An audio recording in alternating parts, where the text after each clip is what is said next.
kwa njia ya haki na uaminifu ili kustawisha amani, ufanisi na heri ya nchi yetu na wale ambao haja zao umezikabidhi mikononi mwetu. Amen.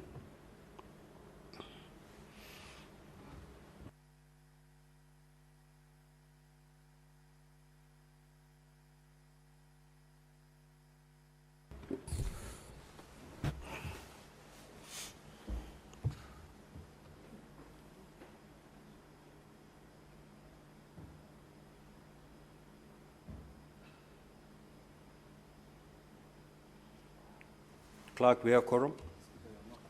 Sergeant at Arms, kindly ring the quorum bell for 10 minutes.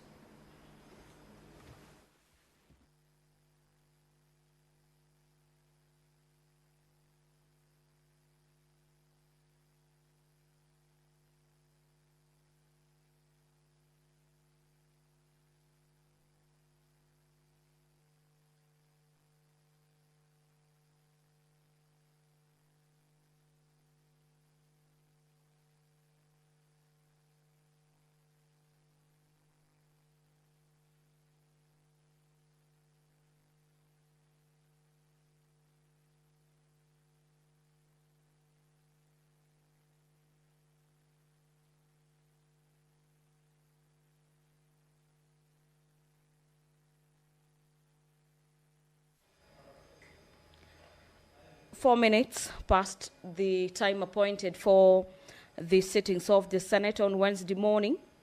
We have begun business at the Senate with the Speaker, Honorable Amason Kingi, directing the Sergeant at Arms to ring the quorum bell for 10 minutes. And these directives, or directive rather, is supposed to give some senators who are yet to make their way into the chamber to hurriedly do that to allow the House raise quorum. You can see on your screens a number of them walking into the chamber to raise the necessary quorum for the House to commence business. The House standing orders gives further directives upon the expiry of the 10 minutes. If the quorum bell will not have been achieved, that is the quorum rather, not the quorum bell.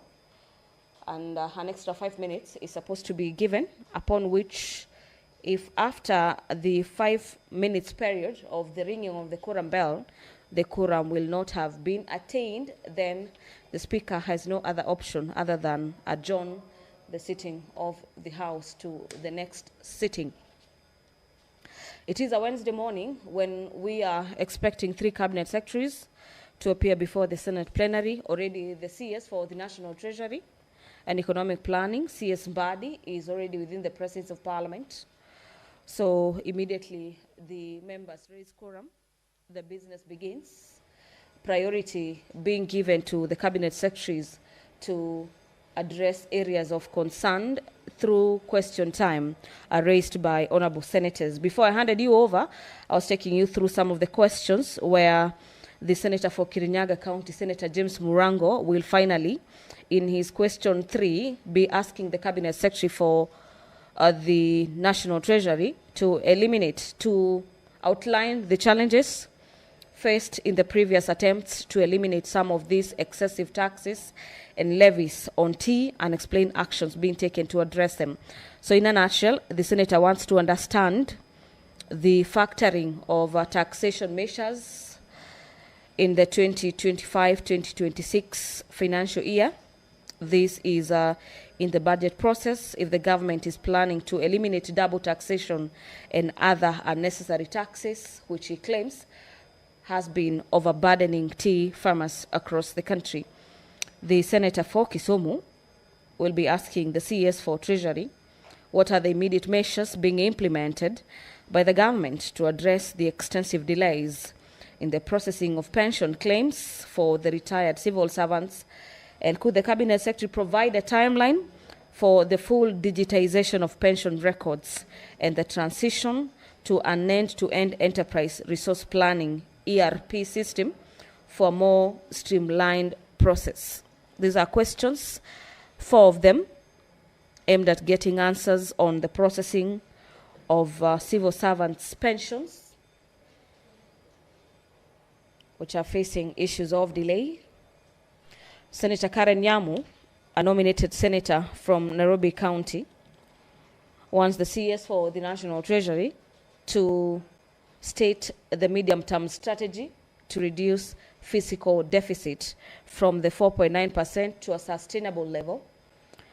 She also wants to understand from the CS what measures is the ministry undertaking to support counties, noting that 2025 budget policy statement projects GDP growth at 5.3% and stable inflation, yet the county governments face a contracting fiscal space and the rising cost. How does the National Treasury plan to manage increased domestic borrowing by the government without crowding out the private sector, this being private sector credit and stifling economic growth? This is in light of the constrained external financial and the lapse of the International Monetary Fund Extended Fund Facility and the Extended Credit Facility Program signed in April 2021. These are questions by Honorable CS Nyamu, Cabinet Senator Karen Nyamu, directed to the CS for the National Treasury.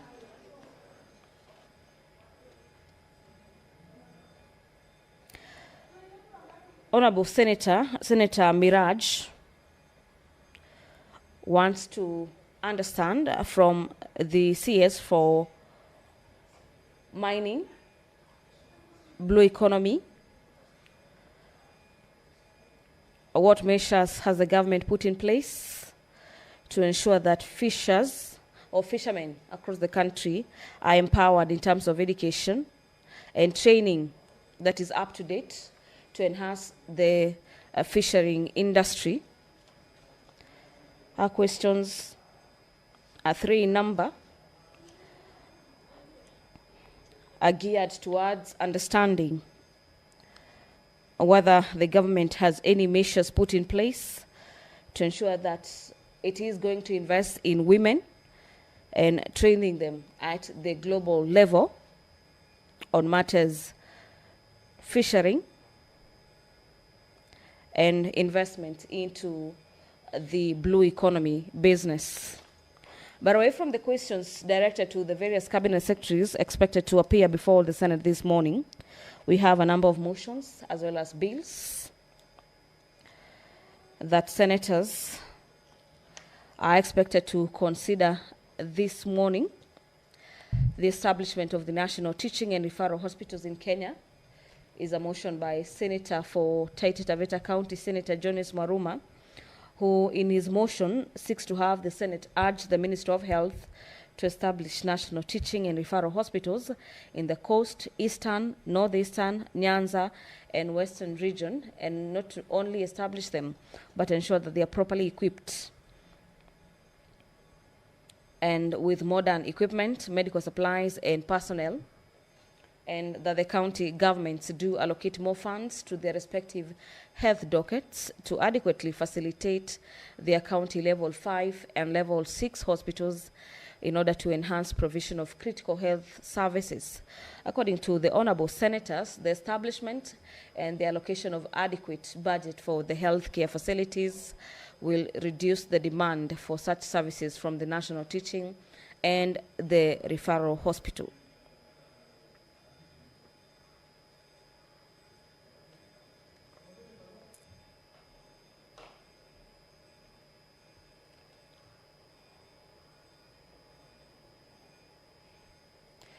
The report of the Liaison Committee on the activities and operations of select committees during the 3rd session of the Senate for the period of 2024 is a motion by the Chairperson Liaison Committee lined up for consideration this morning. The Senate notes the report of the Liaison Committee on the activities and operations of the select committees during the 3rd session of the Senate in the year 2024, pursuant to Standing Orders number 224, subsection 2, and the Committee on Liaison laid its report on the table of the Senate on Wednesday, 28th of May, the year being 2025.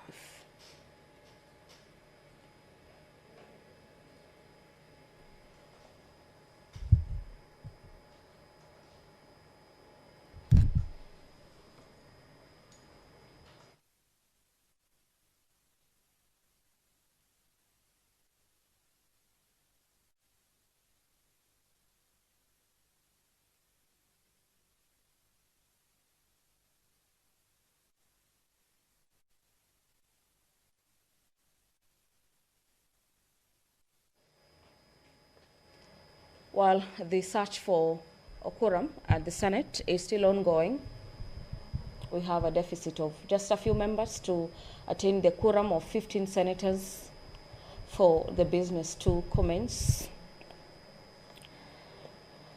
And as that rallying call intensifies, the Senate this morning will be considering a motion on the report of the parliamentary delegation to the 2024 Joint United Nations Interparliamentary Union parliamentary hearings that were held in the United Nations headquarters in New York in the United States of America from the 8th to the 9th of February 2024. And this is a motion by Senator Veronica Maina that the Senate notes the report of the Kenyan Parliament delegation to the Joint United Nations Interparliamentary Union parliamentary hearings that were held in the United Nations headquarters in the New York. The caucus that represented Parliament of Kenya, or the Senate, at that hearing in the New York laid its report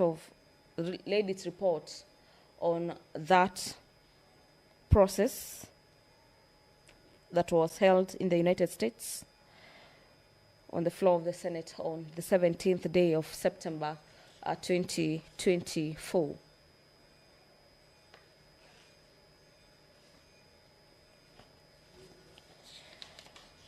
It is a full entry or a paper this morning with a lot of agendas for consideration by senators this morning.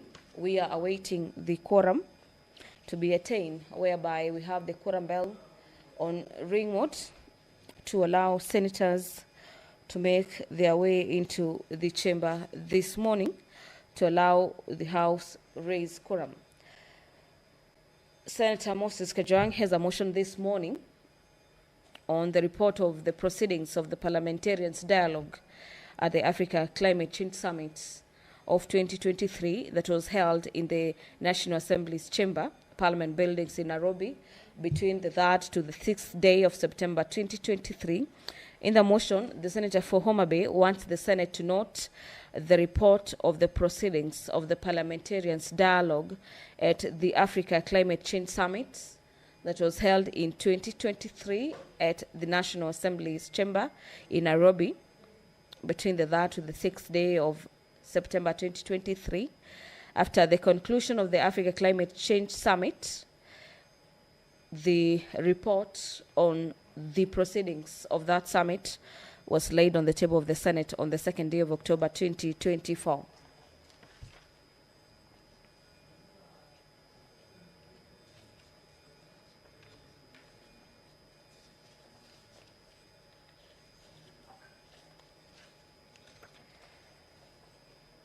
This morning, a lot is expected to transpire.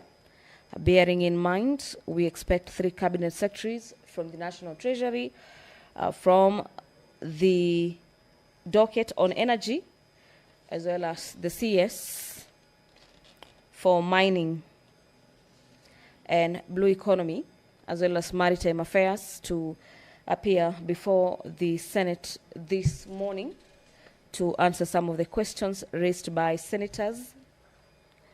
Allow me to take you through the concerns by the Senator for Taita Taveta County,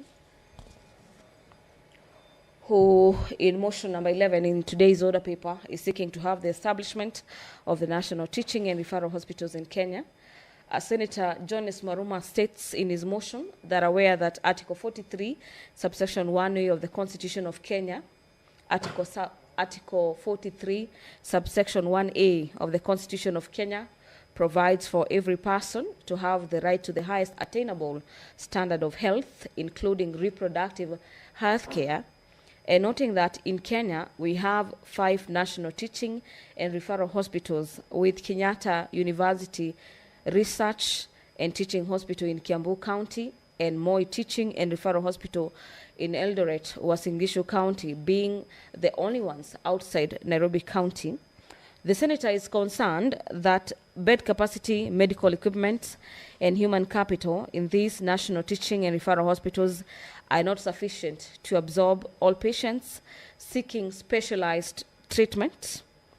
And further, the concerns deepen that many Kenyans with critical health conditions travel for long distances in order to access specialized services in Moi Teaching and Referral Hospitals, this being Moi Teaching and Referral Hospital in Eldoret, it is only one, and Nairobi, where there are 4 national teaching and referral hospitals. This, according to the Honorable Senator, has led to the increase in the high cost of travel, augmented diseases, and in some cases deaths along the way, as Kenyans come from long distances to try and access healthcare facilities in the referral hospitals, being in Nairobi 4 and 1 in Eldoret. The Senator, through this motion, is seeking to have the Senate urge the Minister of Health to establish national teaching and referral hospitals in the coast, eastern, northeastern, Nyanza, and western region to decongest the population in Moi Referral Hospital and in the 4 referral hospitals in Nairobi County. The Senator is also pushing for the fully equipment of the referral hospitals, 6 of them, that will be established, and that they should have adequate personnel and medical supplies. Remember, the issue of medical supplies has been an issue that has been affecting some of the hospitals, especially in counties. And the Senator also wants the county governments to allocate adequate funds to their respective health dockets to ensure they facilitate the county level 5 and level 5 hospitals in order to enhance the provision of critical health services to reduce the demand for such services from the national teaching and the referral hospitals. Pursuant to Standing Orders number 111, subsection 1 of the Senate, the House resolves that the debate on a motion not sponsored by the leader of the majority party or a committee shall be limited in the following manner. This is a notice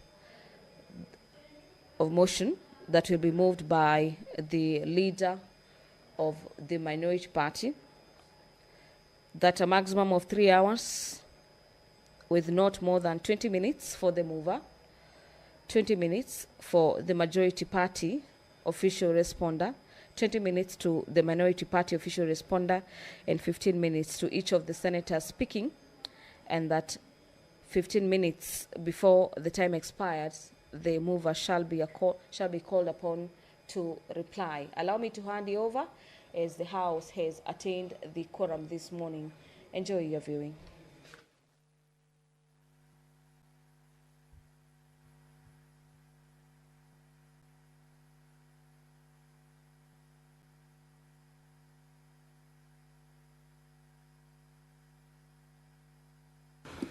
Honorable Senators, we do have quorum now. Clerk, you may proceed to call the first order, please.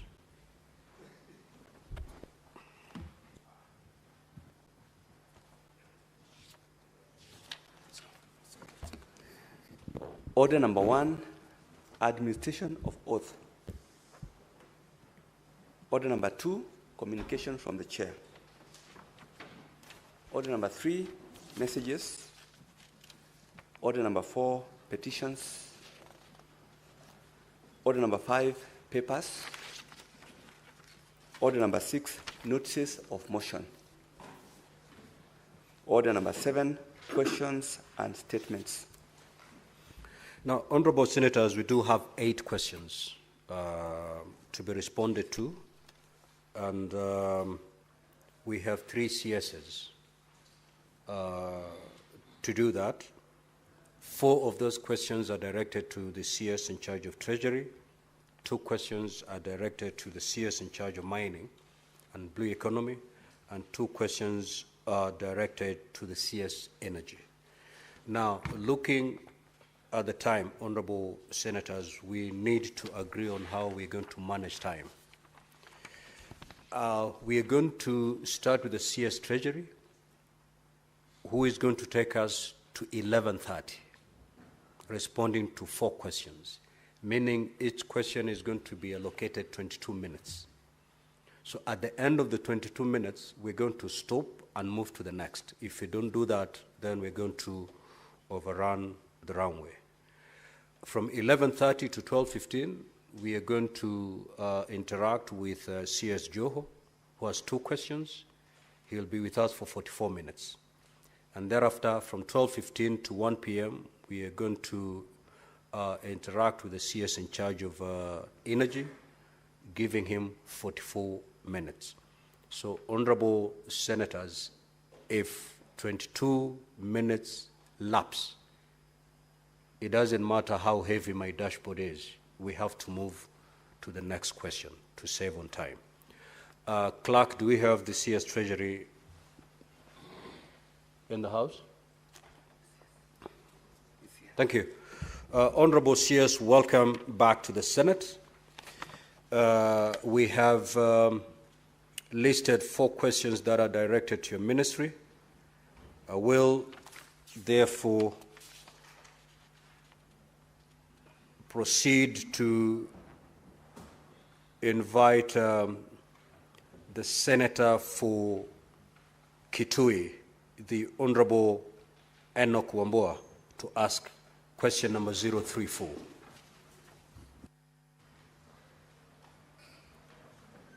Clerk, please do the timing. I thank you, the Speaker. Given that we have 22 minutes for this one, I will spare the CS a few things that I wanted to say. Let me just go straight to the question. Question number 034. One CS, what is the current status of pension disbursements to former members of Parliament who served between 1979 and 1992? B, has the National Treasury undertaken any review or adjustment of these pensions to ensure they remain fair and sustainable, considering the rising cost of living and inflation over the years? And lastly, what policy measures has the government put in place to ensure pensions align with prevailing economic conditions? I thank you, Mr. Speaker. Honorable CS, you may proceed to respond, bearing in mind that we have received a copy of your response, and therefore, if you may paraphrase, we are necessary to save on time. Proceed, Honorable CS. Thank you very much, Mr. Speaker. In the interest of time, I'll try my level best to paraphrase and summarize my response without losing content. Now, I rise to address question that was raised by Senator Enoch Wambua that is question number 034. Regarding pension disbursement to former members of Parliament who served between 1979 and 1992. The current status is as follows. Honorable Speaker and honorable members, former members of Parliament who served between 1979 and 1992 were eligible for pension benefits have been receiving payments in line with the Parliamentary Pensions Act, Cap 196, as revised in 2012. And this revision significantly enhanced their pension entitlements by adjusting the actuarial factor from 1/600 to 1/300. Effectively, this doubled their pension benefits. And as a result, these former members of Parliament received a revised pension lump sum and an adjusted monthly pension following the implementation of this Section 8.2 of the CAP 196, revised in 2012.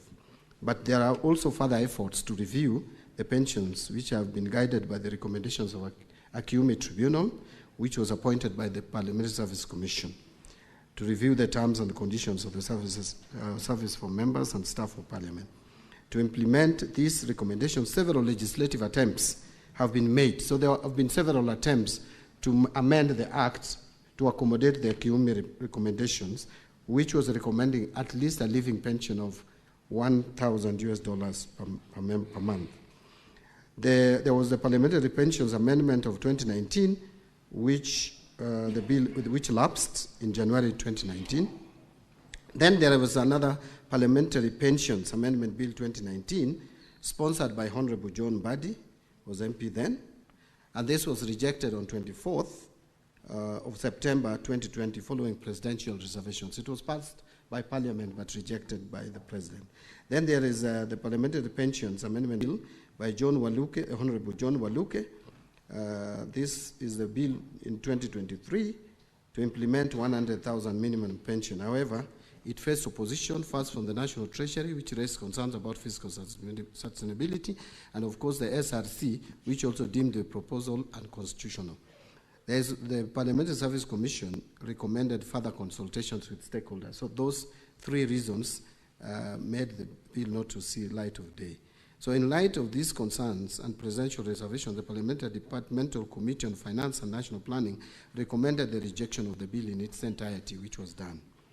Now, review and adjustments to ensure fair and sustainable pensions, as has been asked by the honorable member. I wish to report that National Treasury has undertaken several measures to ensure pensions remain fair, sustainable, and responsive to the rising cost of living. And these include implementation of the Pensions Increase Act, CAP 190, which since 1st July 2005, pensions have been reviewed every 2 years with an increment rate of 3% to help pensioners cope with inflation and rising living costs. Number two is actuarial valuation of public service pension scheme. Regular actuarial assessments are conducted every 4 years to evaluate pension liabilities, funding levels, and sustainability. The other one is a comprehensive actuarial review is currently underway to ensure the long-term financial stability of the pension system. Legal reforms to strengthen the pensions framework.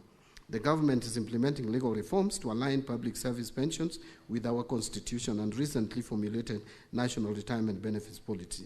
These reforms seek to create a more equitable, transparent, and robust pension system while ensuring fiscal sustainability. Number C, the policy measures to align pensions with economic conditions. Honorable Speaker, to protect pensioners from economic shocks and inflation, the government has implemented the following key policy measures. One, we have increased tax exemptions on pension contributions from 240,000 per annum to 360,000 shillings per annum. What that simply means is that previously, before December 27th, when we passed the Tax Laws Amendment Bill, every month, pension up to 20,000 shillings per month or 200,000 per annum was exempt from tax if you contributed to a pension scheme. Now that has gone up to 30,000 shillings per month. This adjustment not only helps mitigate the effects of inflation, but also increase employees' disposable income, reduce payee liabilities, and promotes a stronger savings culture. This is one of the provisions in the Tax Laws Amendment Bill, which is now an Act of Parliament, that was very progressive and we encourage Kenyans to support, and fortunately it was passed. The other one is tax exemption on pension benefits.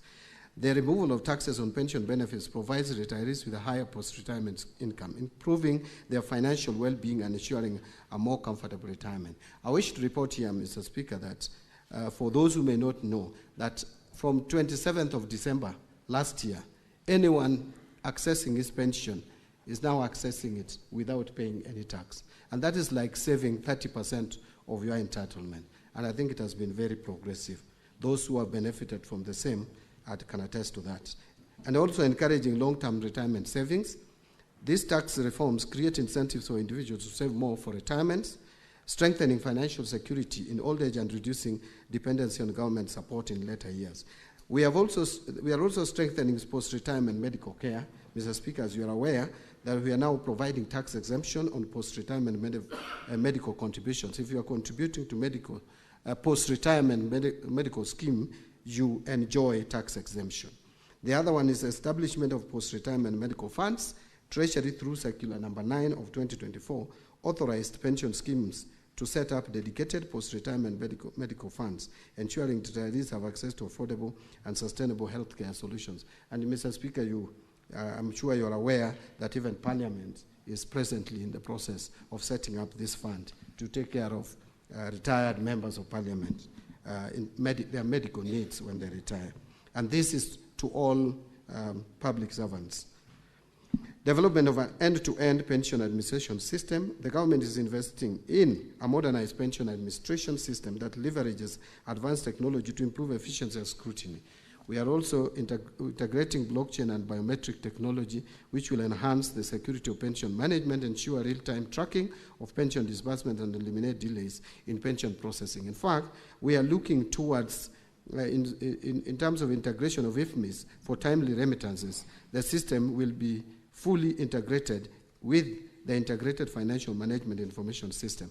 The aim here is to transfer retirees automatically from being employees earning a salary to retirees earning pension benefits without going through rigorous steps of processing your pension. It should be seamless.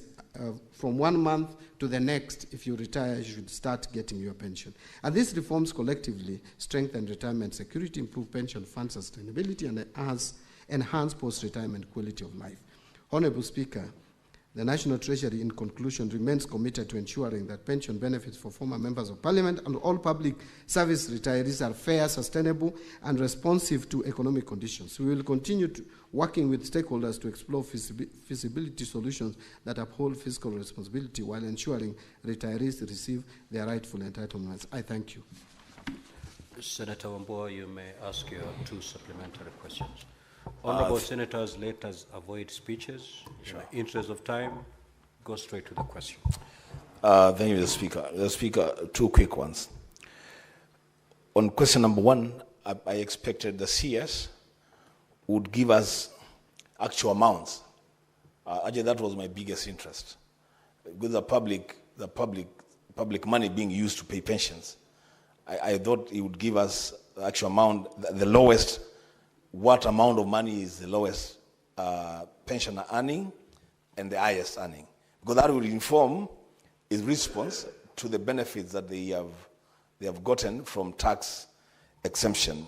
Then lastly, Chair, the second question would be, seeing as it were that the CS was himself pushing this agenda when he was a member of Parliament, and now he's seated where he was pushing that agenda. Will he continue with this, or was he just playing politics? Thank you. Honorable PS, CS rather.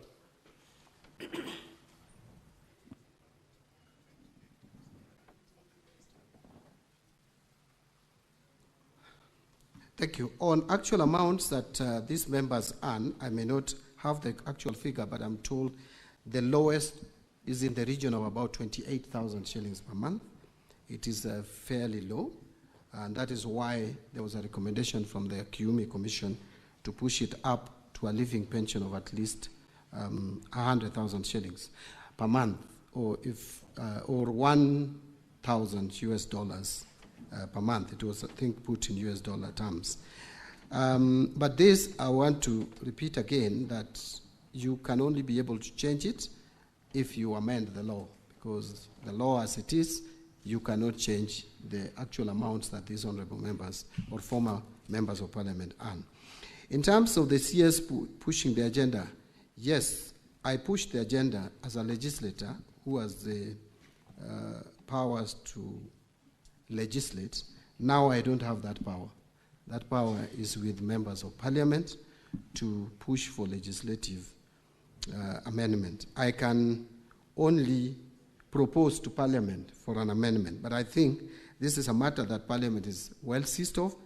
Parliamentary Service Commission is there, which is concerned with the welfare of members, both present and former, and if there is supposed to be any adjustment on pension entitlement to former members of Parliament, the right people to push for that would be the Parliamentary Service Commission and members of Parliament. Thank you. Senator for Meru, the Honorable Gathuri Murungi. Honorable CS, just note down those questions because I'll be calling upon a number of senators so that you can respond to them at a go. Thank you, Honorable Speaker. Honorable Speaker, the last time the CS was in this House, I raised a question concerning former councillors. You can see issue about the pensions and gratuity and honorarium is really recurring every time. So you tasked the 3 committees of this House, the committee JLAC, Labour, and Budget and Finance, and the National Treasury, to sit down and come up with a legal framework to facilitate the payment of honorarium and monthly pension to former councillors. So, Mr. Speaker, the 16 days you gave have lapsed.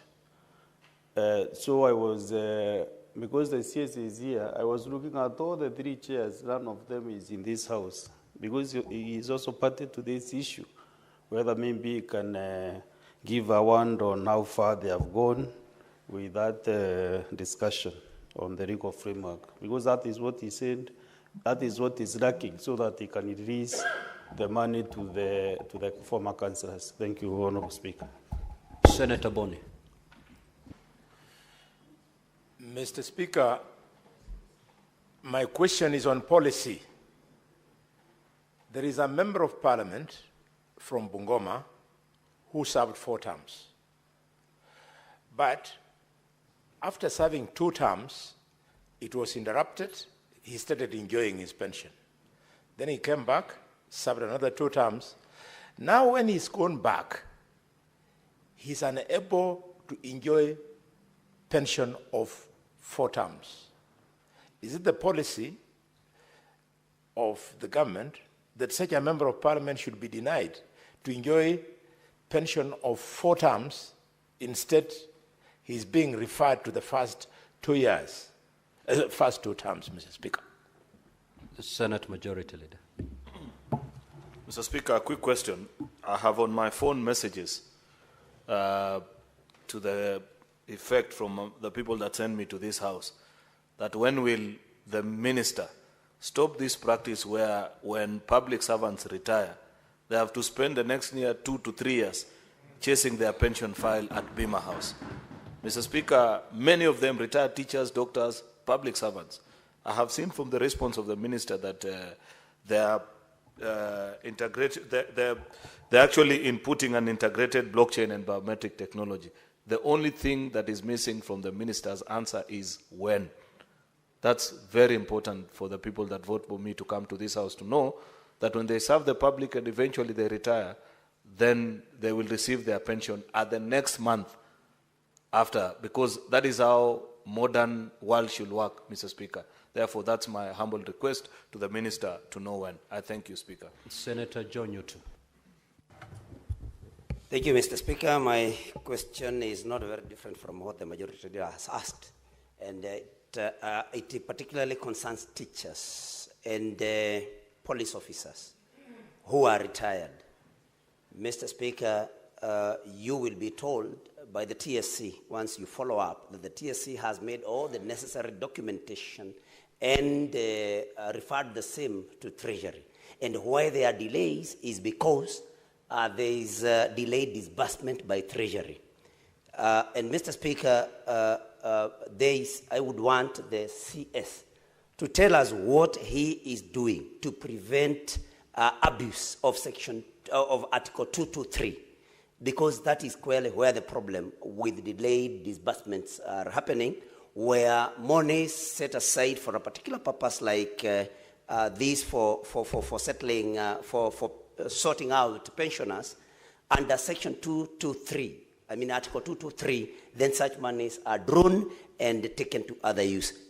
What is the CS doing to see to it that there is no abuse of Article 223? Thank you, Mr. Speaker. Senator Miraj. Asante Bwana Spika, swali langu halitakuwa tofauti na kiongozi wa wengi bungeni.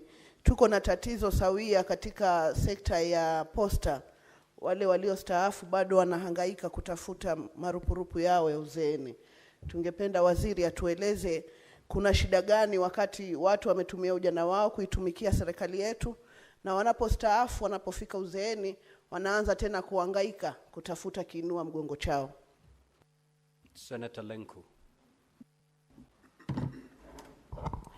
Thank you, Honorable Speaker.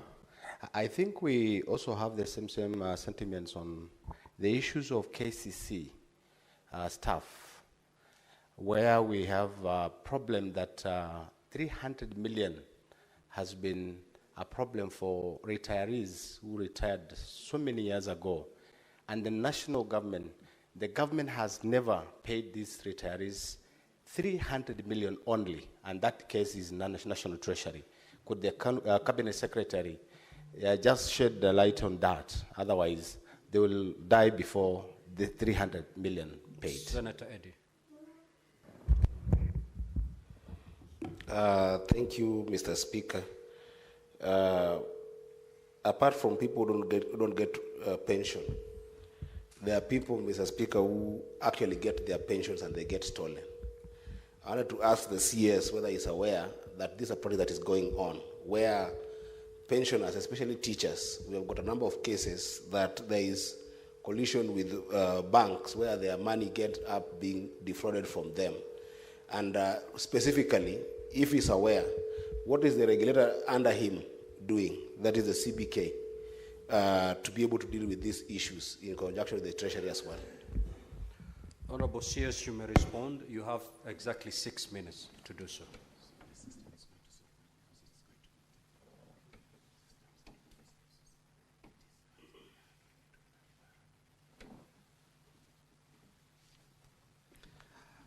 Thank you, Mr. Speaker. I don't know whether we will still address question number 048, because it's like we are the supplementary questions to the question. Those that you feel will be answered through your response to question number 048, you need not respond to them now. On the question of the team that was supposed to be put together to look at the issues of former councillors, I thought this was supposed to be Senate-driven, Parliament-driven, and I don't think we have got communication to the effect of putting our team in the team. But I think it's something that I can follow with the committee chairs, because I don't think we have made much progress on this. On the question that Senator Boni Alwale asked on policy regarding members of Parliament who serve for the 2 terms, don't win re-election, and then starts enjoying pension, and then when they come back. It is the way the law is crafted now, that once you enjoy the pension, when you come back, either you choose to pay, to buy back the pension, and then you continue, and then when now you retire, the 4 terms will become counted cumulatively, or you forfeit, or you forgo. So, but there is an amendment to that effect that is being processed, so that we can allow former members who served for some terms and have come back to enjoy seamlessly the pension without that kind of a challenge. But the way the law is today, if you start enjoying benefits of pension, like myself today, if I come back again to Parliament, then I have to either buy back that period that I enjoyed the pension, or I forgo. So that is the law as it is today. Majority Leader, I agree with you that there's been challenges in terms of when pensioners leave employment and get into pension, they wait for too long to get their pension because of system challenges, but there are also other issues around delayed payment of pension, some of which is with those agencies or ministries where they're working, where you find the processing of files become a challenge, that files are lost, members move from one office to the other. We have even had cases reported of corruption getting into the system, and that is why we want to integrate the system. We want to automate the system. When you leave system to manual, there is bound to be abused. And that is what the ministry is taking steps to ensure that that is dealt with. Now, I think Senator Fumuranga? Senator Fumuranga is asking that the abuse of Article 223 is the one that is denying pensioners money or reallocation of pension fund. I am not aware of any pension allocation that has ever been reallocated in any way. Actually, if there is any particular location that is always ring-fenced, it is the pension. It is the CFS going to pension. So that is not correct. Yes, there could be abuse of Article 223, which we are trying to work on. But again, you'll also agree with me that that article was not provided in the Constitution in vain. The people of Kenya considered that there could be circumstances that would merit or warrant provision of additional funds that was not appropriated by Parliament or National Assembly for that matter. So if there are abuses, those abuses have to be dealt with, because this one is within the powers of the Cabinet Secretary for Finance. On the issue of poster employees and KCC, RBA has already put staff receivers in place to work out on how to pay these creditors, along which part of the creditors are former employees, because these are companies that faced challenges, especially Posta, the pension scheme for Posta. So there is already a process going on to make sure that that is addressed. Finally, on Senator Eddie Okech's question of defrauding pensioners by banks, if we automate, this automatically will be dealt with through automation. When you allow manual systems, it is open to abuse. And we have also identified that some pensioners have been defrauded through collusion, even between pension staff and also the bank staff. And that is something that we're addressing through automation. Thank you, Mr. Speaker. We will now move to question number 035 by the Senator for Kirinyaga County, Honorable James Murango. You may proceed to ask your question. Thank you, Mr. Speaker.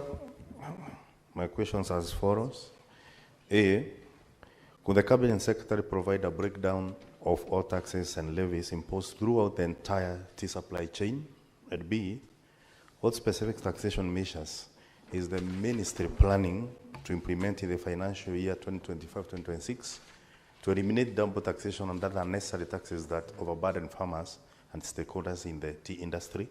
And last, could the Cabinet Secretary outline the challenges faced in previous attempts to eliminate some of these excessive taxes and levies on tea and explain actions taken to address them? Thank you, Mr. Speaker.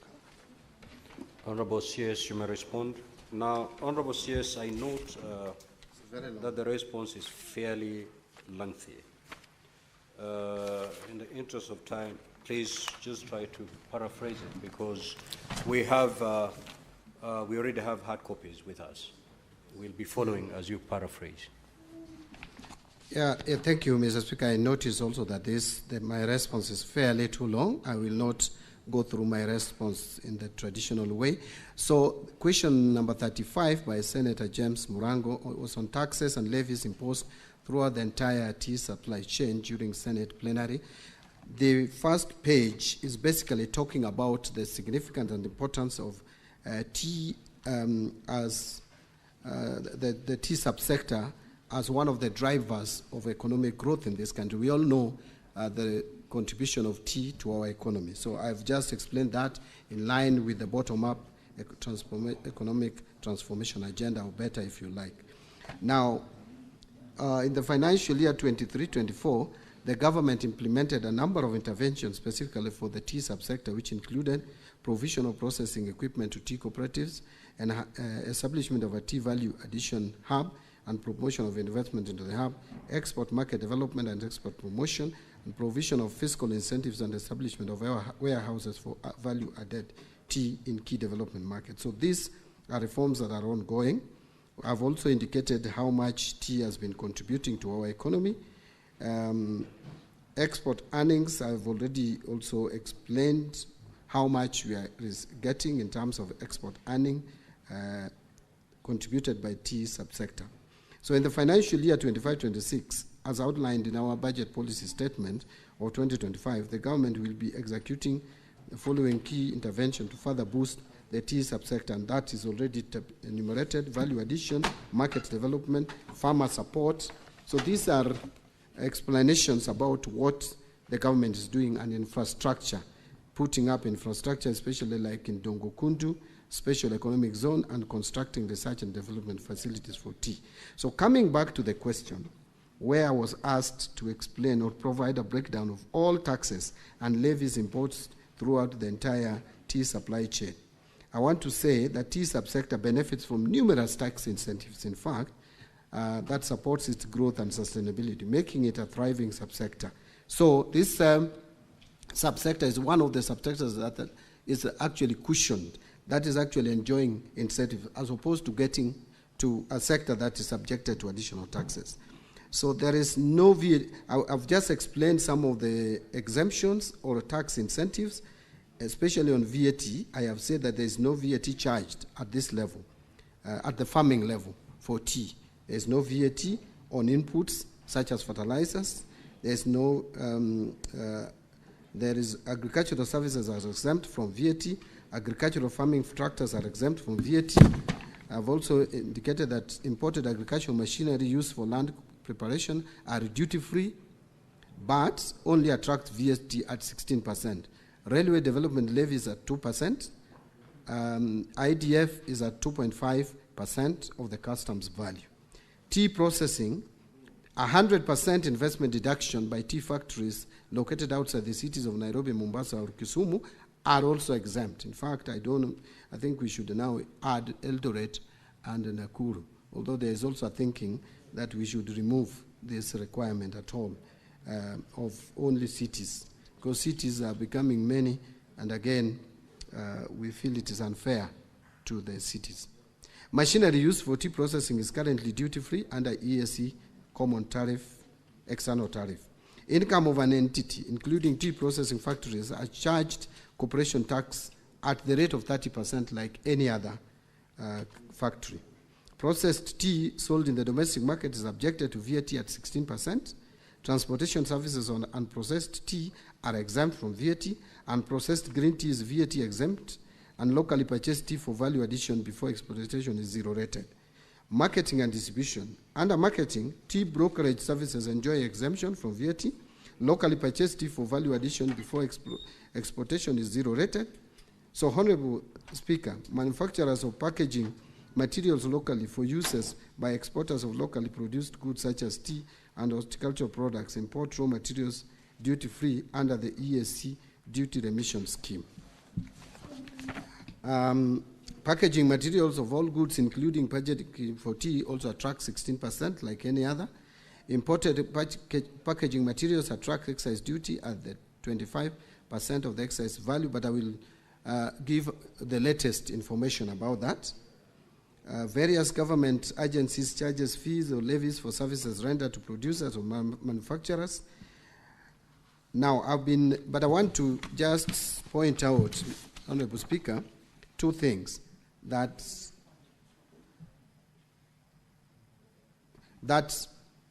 in the finance bill of 2025, we have done two things.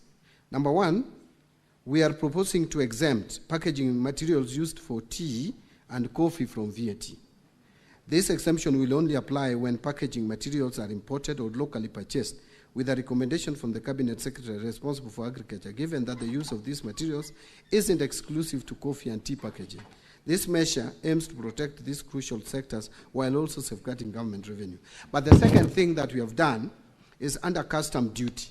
On the custom side, Mr. Speaker, last year, Kenya was granted a stay of application of the EAC Common External Tariff on certain paper products to apply a higher duty rate of 25 to 35% to support domestic packaging materials. However, this negatively impacted exporters, such as the tea industry. To address this, Kenya did not request an extension of the stay of application of the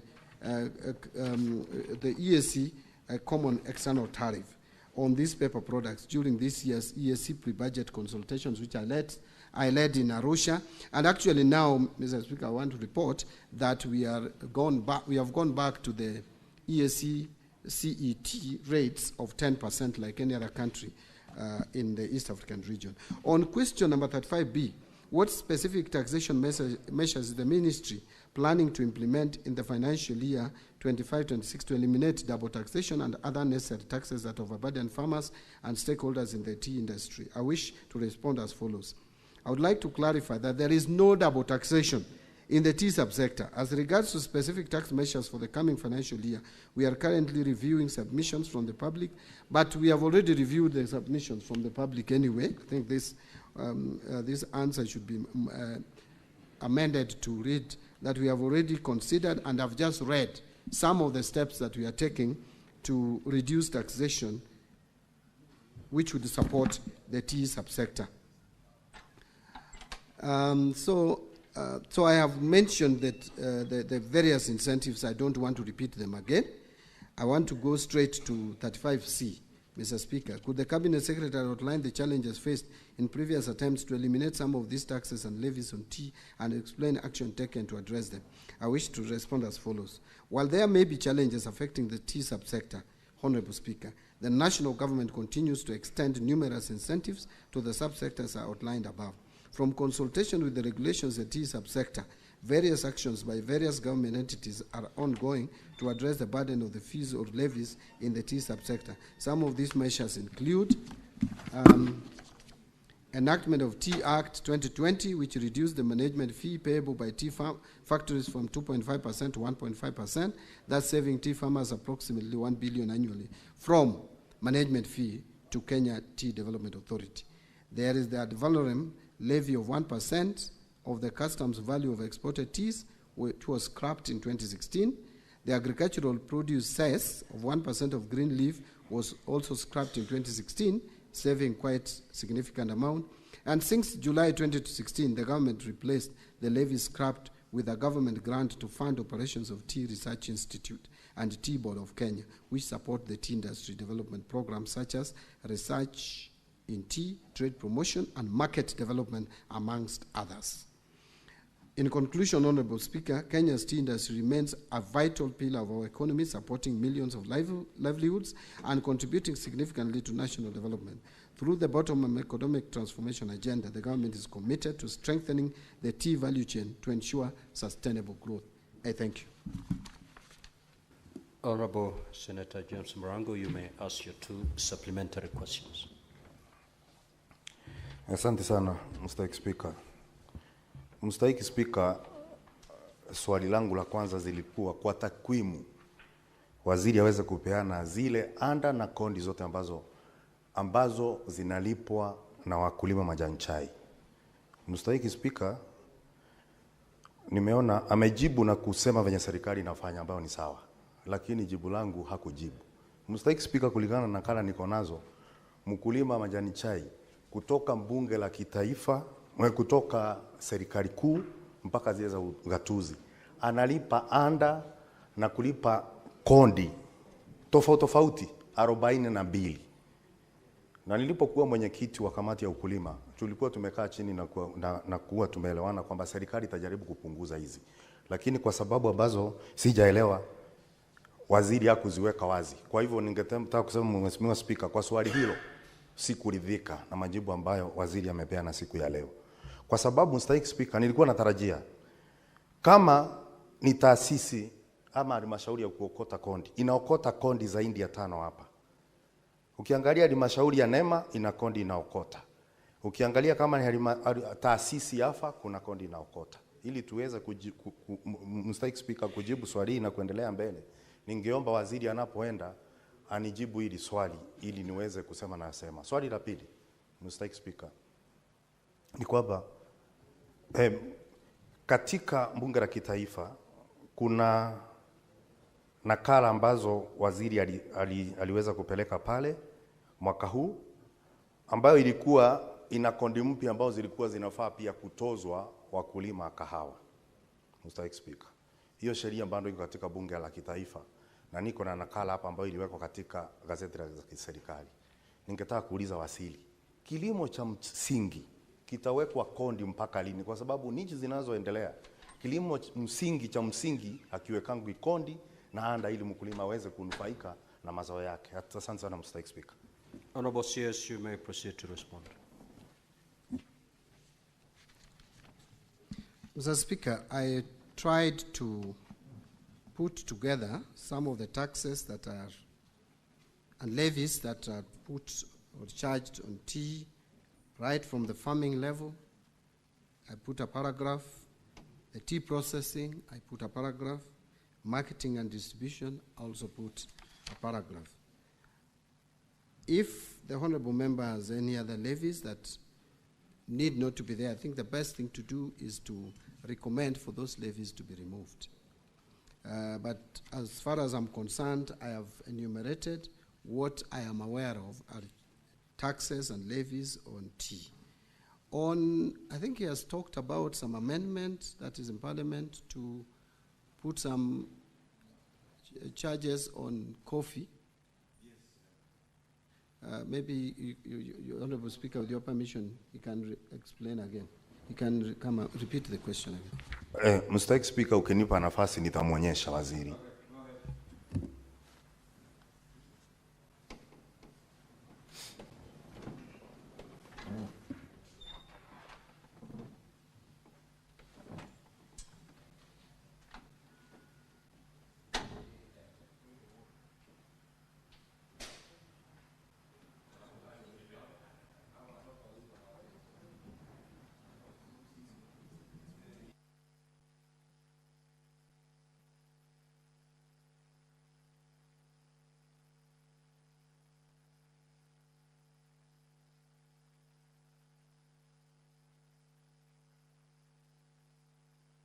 Honorable CS, if you need time to acquaint yourself with that particular document, you may say so. Yeah, Mr. Speaker, I'm trying to check because my understanding was that we were reducing those rates.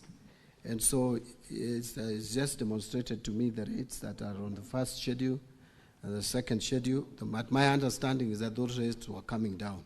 But if they are going up, I may need to check and address that. But I am almost certain that the rates were higher than what is being provided. And so what we were trying to do is to reduce the rates to make coffee more competitive, Mr. Speaker. Senator Edwin Sifuna. Honorable Speaker, in line with a question by the Senator for Kirinyaga on measures to reduce double taxation, unnecessary taxes, and overburdening of farmers and Kenyans in general, I would like the CS to address one question. Honorable Speaker, we have heard the ministry, actually the CS himself, taking credit that this year's finance bill has no new taxes. But I know it's credit to the Gen Z who have struck the fear of God in this government. They will not attempt to bring new taxes. What are you doing about existing taxation, Cabinet Secretary, that you found, including the housing levy, the increase in pay, and VAT on fuel that has seen the cost of taxes on a liter of petrol exceeding the cost of the product? I thank you, Honorable Speaker. Senator Mofai. Thank you, Honorable Speaker. Mine is a supplementary question. CS Treasury. Honorable Speaker, this country has witnessed for decades some grievous disparities in distribution of developments across the country. Talk of roads, talk of water, talk of industries and so forth. So as the minister in charge of the National Granary, is there any written policy that is supposed to guide you on how you are supposed to distribute the national developments? And I'm asking this, Honorable Speaker, on behalf of very many Kenyans. You find some areas have been neglected for decades. Other areas are endowed with better roads, water, and so forth and so forth. Is there any existing policy, for that matter, that a Kenyan can quote maybe from Tharaka or from Northeastern or from any other part of this country where there are no such kind of developments? What is it, what criteria do you use to determine where you are supposed to put up roads, where you put potable water, and so forth and so forth. Is there any existing policy for that matter? Thank you, Honorable Speaker. Honorable CS, if in a position to respond to that question, you may, because it is not related to the primary question. The Senate Majority Leader. Mr. Speaker, I have a question to the Cabinet Secretary with regards to his response on page 6. Unfortunately, Minister, I'll have to tell you that none of these items that you have listed was done to the tea farmers. This is a topic very close to my heart, and therefore I know every single intervention that is done. In the fiscal year that you're referring to, 2023-2024, you have quoted in your response, Mr. Minister, that there was provision of processing equipments to tea cooperatives. It is now in this financial year that there's an attempt to put 3.5 billion shillings to support aging tea factories. And even that, I'm not sure whether the National Assembly Budget Committee will maintain it.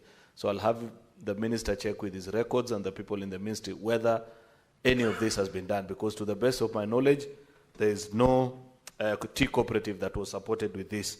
With regards to establishment of this, what is calling Tea Value Addition Hub, construction is yet to begin of the common user facility that the government promised tea farmers in the country. And therefore, it will be important for the minister to let us know when construction of this common user facility will commence. There was a promise of R1 billion shillings to KTDA through its subsidiary Ketepa that this was going to be set up in Kericho.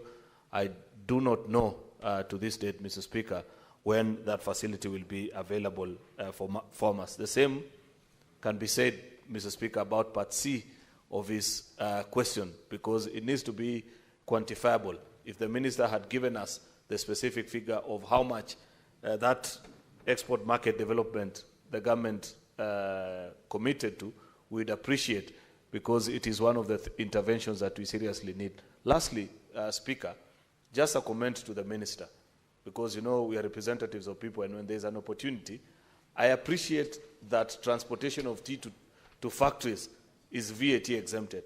I do not understand, Mr. Minister, why in every finance bill, last year it had to be removed, and even in this year's proposal, transportation of sugarcane to factories is subject to VAT. I don't know why at Treasury they want to treat tea farmers and sugarcane farmers separately, yet they are all citizens of this republic. So while I appreciate what is done for tea farmers, I'd wish that the Treasury does the same for sugarcane farmers as well. I thank you, Mr. Speaker. Honorable CS, you have 3 minutes to respond. Thank you, Mr. Speaker. I'll try to be fast. Yes, it is true that we have not made major changes in taxes that would disadvantage the taxpayer or individual taxpayers in terms of reducing their disposable income.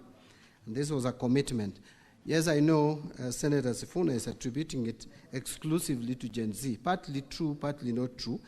Honorable Senator Sifuna very well knows my stand on taxes. Even before I joined the cabinet or the executive, I am one person who does not believe that higher taxes would lead to more revenue or higher tax rates. And that is my stand. I've spoken about it. Maybe we share that idea with Gen Zs, but so it cannot be exclusively the Gen Z's ideas. And I think the government is also sold into the idea that now, where we have reached, we cannot go further to reduce disposable income.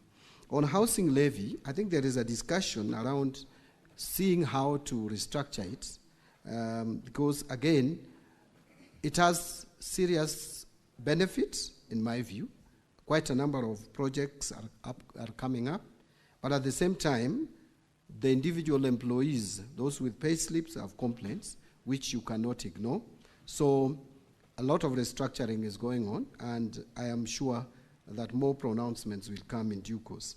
On the issue of pay, again, also we are looking, actually this financial year, when we were preparing the finance bill, we even did some simulation on how to reduce the pay as you earn. But what stopped us from implementing it with this finance bill, and I think we are going to consider it in the next finance bill, alongside the reduction of corporation tax or corporate tax from 30% to 28%, we considered reducing to 28%, was the failure by KRA to meet its revenue targets. And so we thought that as we carry along with the reforms at the KRA, we should not be doing too many things at the same time. First, let us see what the reforms at KRA, in terms of automation and in terms of making it efficient, is yielding to us. Then we can now move to the next step of reducing the tax rates to increase disposable income. But it is an idea that I support, Senator Sifuna. And that also goes to the heart of fuel levy, or road maintenance levy.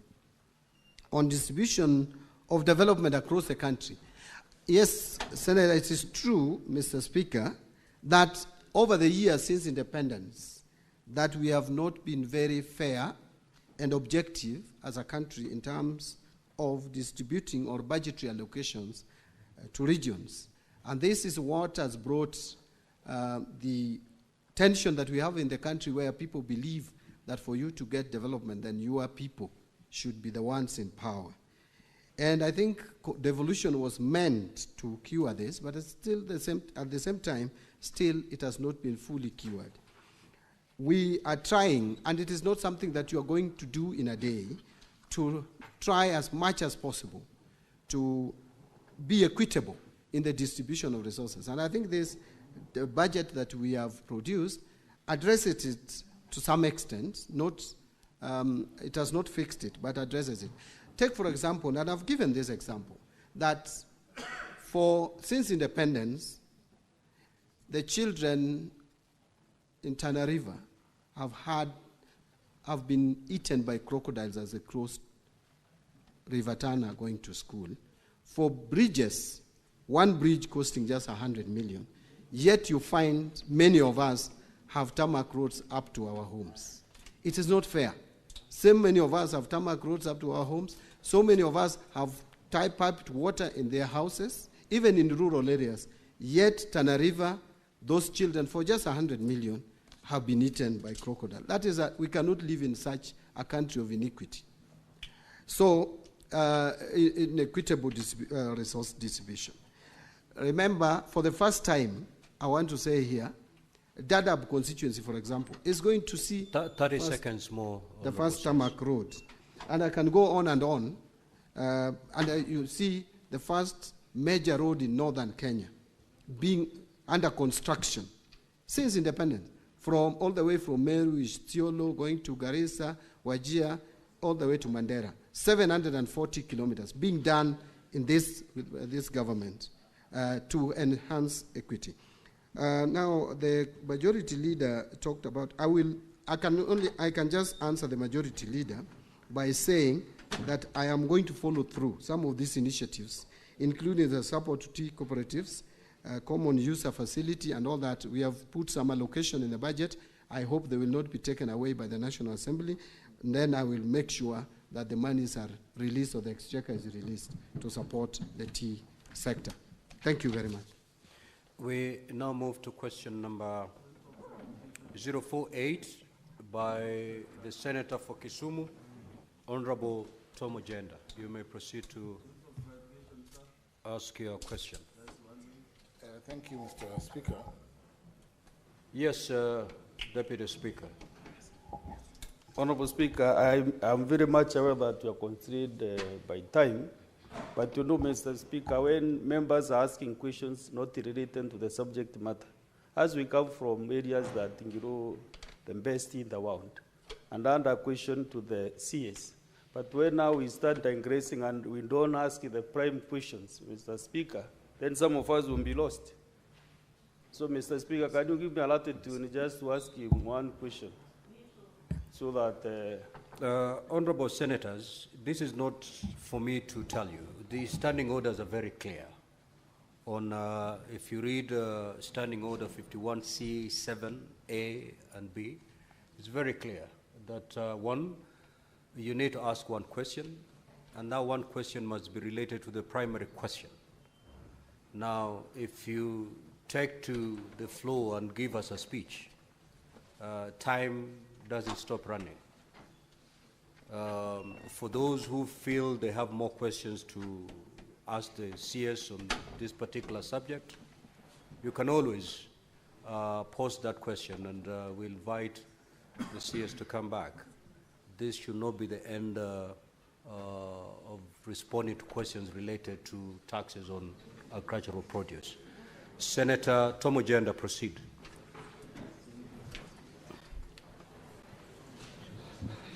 Thank you, Mr. Speaker.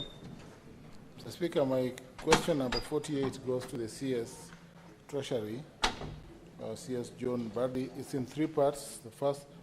The first part, what immediate measures are being implemented by the government to address the extensive days in processing pension claims for retired civil servants of various levels, Mr. Speaker?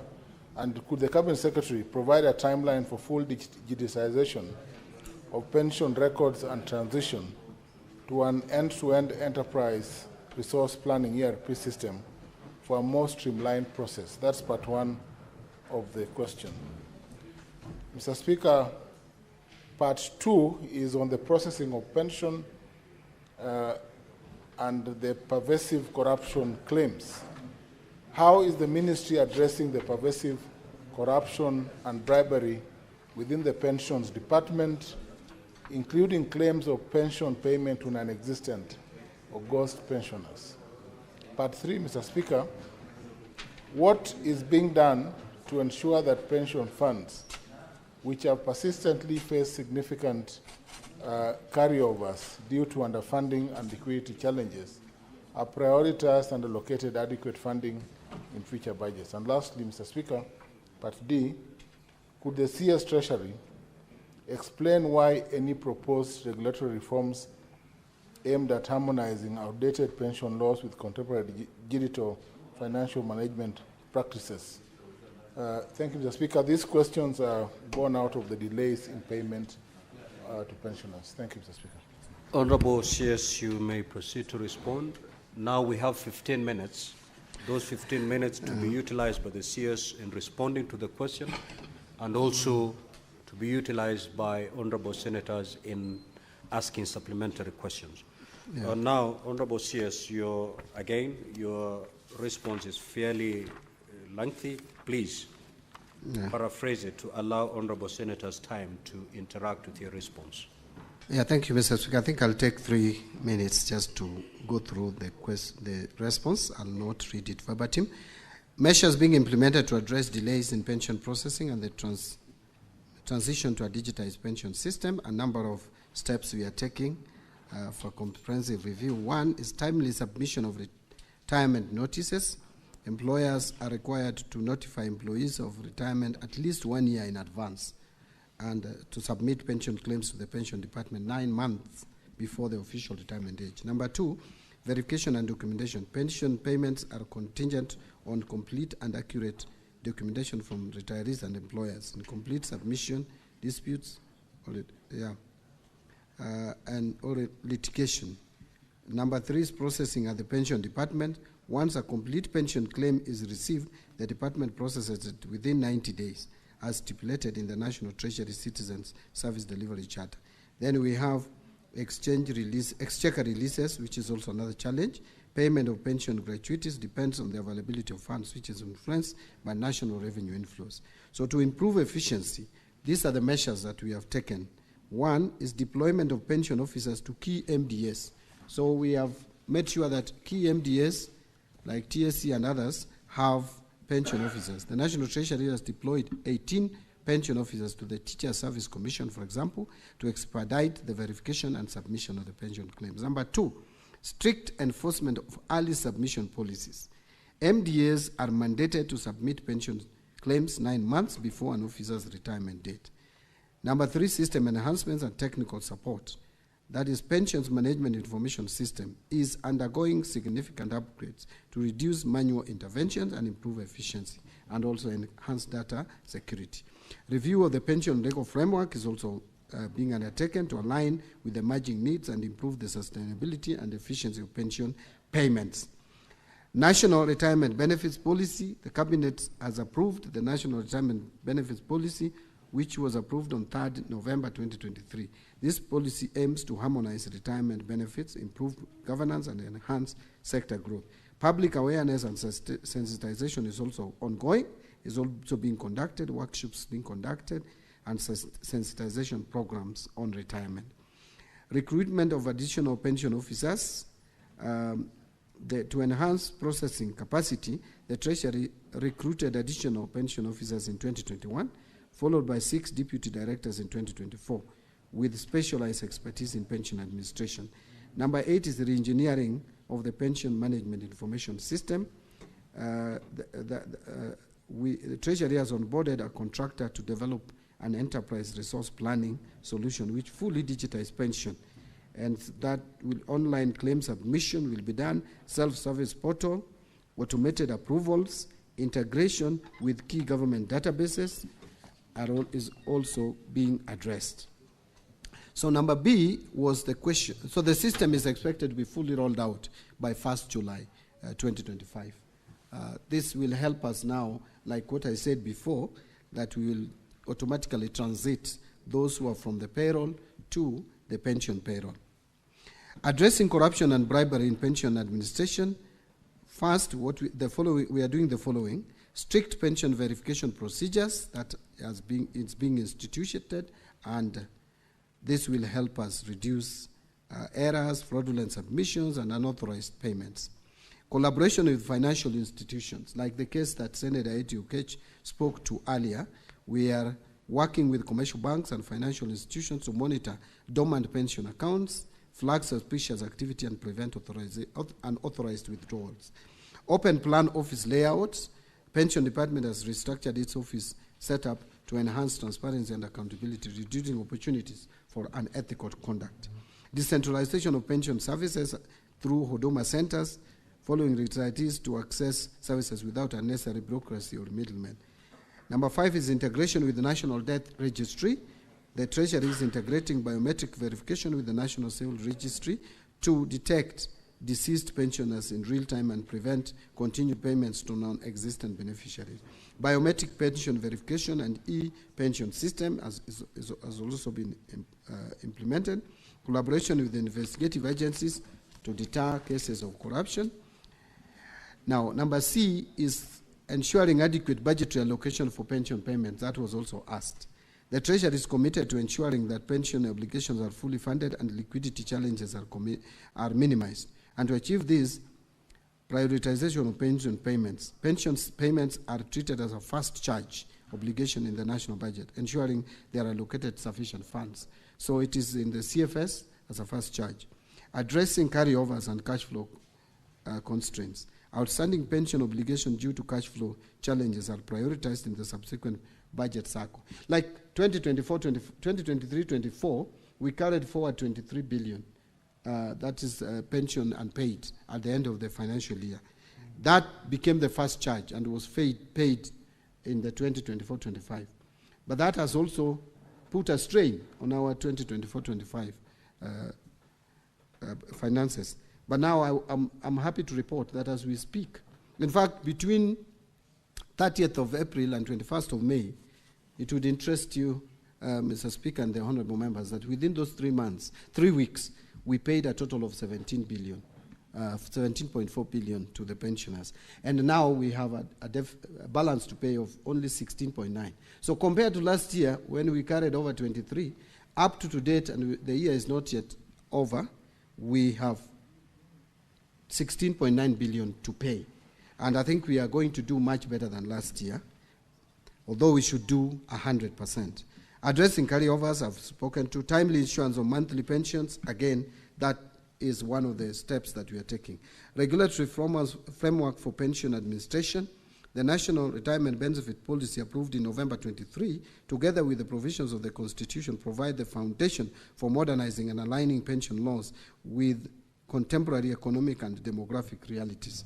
In line with this, the government is implementing key regulatory reforms, which are as follows. The legal reforms, we have on the scope, the Task Force on Public Service Pensions Legal Framework, formally appointed on 17 September 2024, is tasked with reviewing existing pension laws and identifying gaps and effective service delivery, that hinder effective service delivery. Then there is legislative and regulatory amendments.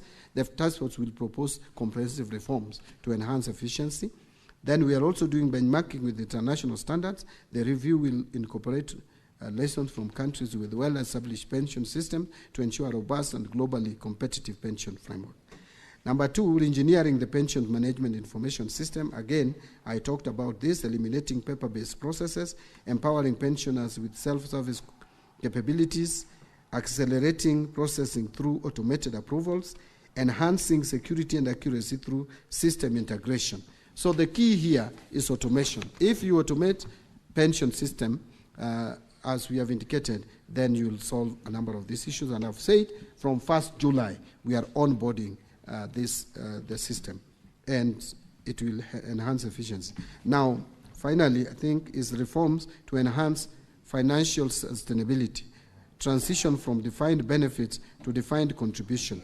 To enhance sustainability, the defined benefit scheme cannot work, because again, with the life expectancy going up, and with meager or limited resources made available through budgetary provision, we can't sustain this. So the new system of public service superannuation scheme is going to help us a lot in addressing these pension challenges going forward, because we are going to have defined contribution system that is already rolled out, and this has been done out of actuarial calculations, and it is a better system.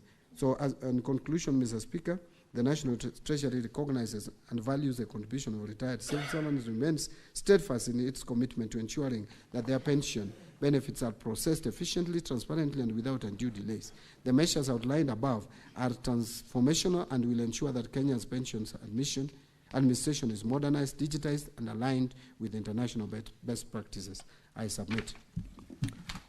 Honorable Ojenda, you may now ask your 2 supplementary questions. Thank you, Mr. Speaker. Mr. Speaker, I did not declare that both the CS, myself, and Senator Sifuna are in this broad-based government, but I will still ask the follow-up question, Mr. Speaker. But it is true. It is true. It is true. Mr. Speaker, let me proceed. Let me proceed. What is your point of order, Senator Sifuna? I get extremely irritated every time people come here, and instead of addressing the matter at hand, it is irrelevant. What sort of contribution is that? And we have very limited time to engage with the CS. Could you stop the senator from engaging in sideshows? Senator for Kisumu, the rule on irrelevance Mr. Speaker, applies. I will move to the question. Stick the point to the matter at hand, please. Mr. Speaker, that's okay. Mr. Speaker, my supplementary question is on the point that the CS has addressed, the public superannuation pension scheme. Mr. CS, address us why there has been delay in processing pension funds for police officers and retired TSC officers under the public service superannuation pension scheme. And when will this be paid? Because there's a delay, a patent and palpable delay. But we are still in the same system. Honorable CS, you may respond. Thank you, Mr. Speaker, and thank you, Senator Ojenda. Yes, we have noticed, it has come to our knowledge that there is a delay in processing of pension entitlements to various civil servants under this public service superannuation scheme. And this has been occasioned by lack of policy guidelines, which we have processed, and we are almost concluding. And the moment that is done, then the pensions will be processed more or less like 2 weeks. So it is something that we are acting on. We are aware, we are alive to that challenge, and we are addressing it. Thank you. Senator Kinyua. Thank you, Mr. Speaker. Mr. Speaker, I just wanted to hear the comment of the Cabinet Secretary concerning very serious issue raised by the Auditor General on the issue of NSSF. Thank you. Senator Abbas. Thank you, Honorable Speaker. Mine is a supplementary question that I want to ask the CS. For the CS, In relation to delays of pensions.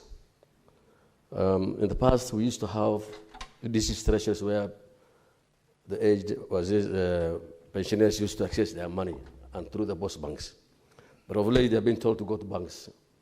And some of these guys don't even have enough money to pay for the rate for the banks. So what measures are you placing in place so that these senior citizens can be able to access their money easily? Is there a plan for you to develop? One other thing is, why don't you have some treasury, pension offices in some part of the regions? So at least instead of farmers, pensioners coming up to here, to Nairobi and having problems in this place, they can be able to take money from the regional places. Senator Abbas, you are entitled under standing orders to ask only one. So, no.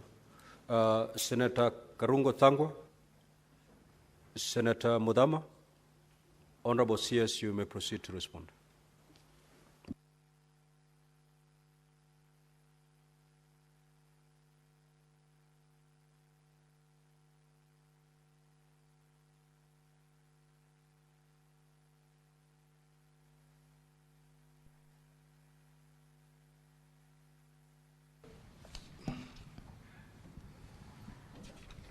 On the question that was asked, is it really working?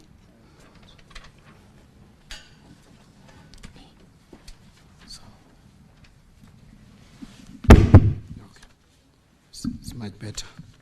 Now, on the question by Senator Kinyua on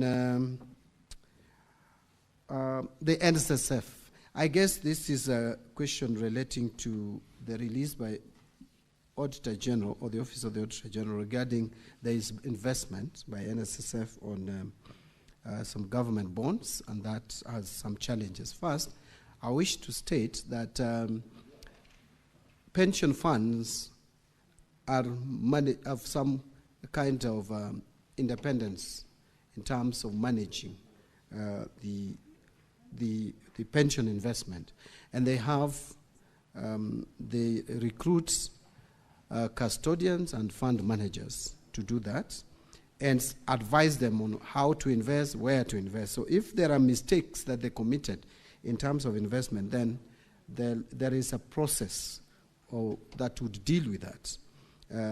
As the Auditor General has flagged it out, and already I am aware that a parliamentary committee is on this matter. I would only wait for the parliamentary committee to conclude its work, make recommendations, that is Public Investment Committee of the National Assembly, I think, make its recommendations, and then action can be taken, especially if there is any action regarding policy direction that the National Treasury needs to put in place to deter any future involvement. Because again, in terms of actions for someone who has deliberately, if there is any deliberate act, then that we have relevant departments and offices dealing with that. On the issue of pension officers being deployed, we are trying to move away and make this work, this whole question of managing pension be automated. And so we are having a self-service portal we are putting in place that they don't have to move. The pensioners don't even have to move anywhere.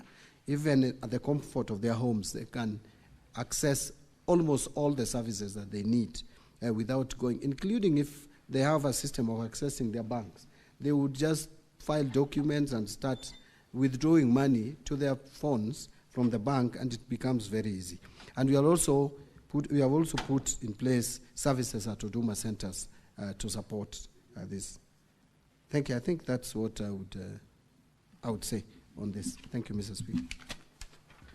Thank you. We shall now move to question number 79 by the Honorable Senator Karen Nyamu.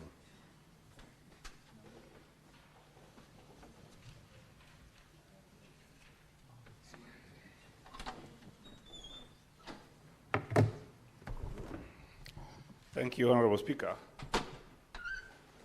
I would want to ask this question on behalf of Senator Karen Nyamu. The questions are as follows. Question number 079. One, could the Cabinet Secretary state the medium-term strategy to reduce the fiscal deficit from 4.9% to a sustainable level? Number two, what measures is the ministry undertaking to support counties, noting that 2025 budget policy statement project GDP growth at 5.3% and stable inflation, yet county governments face a contracting fiscal space and rising costs?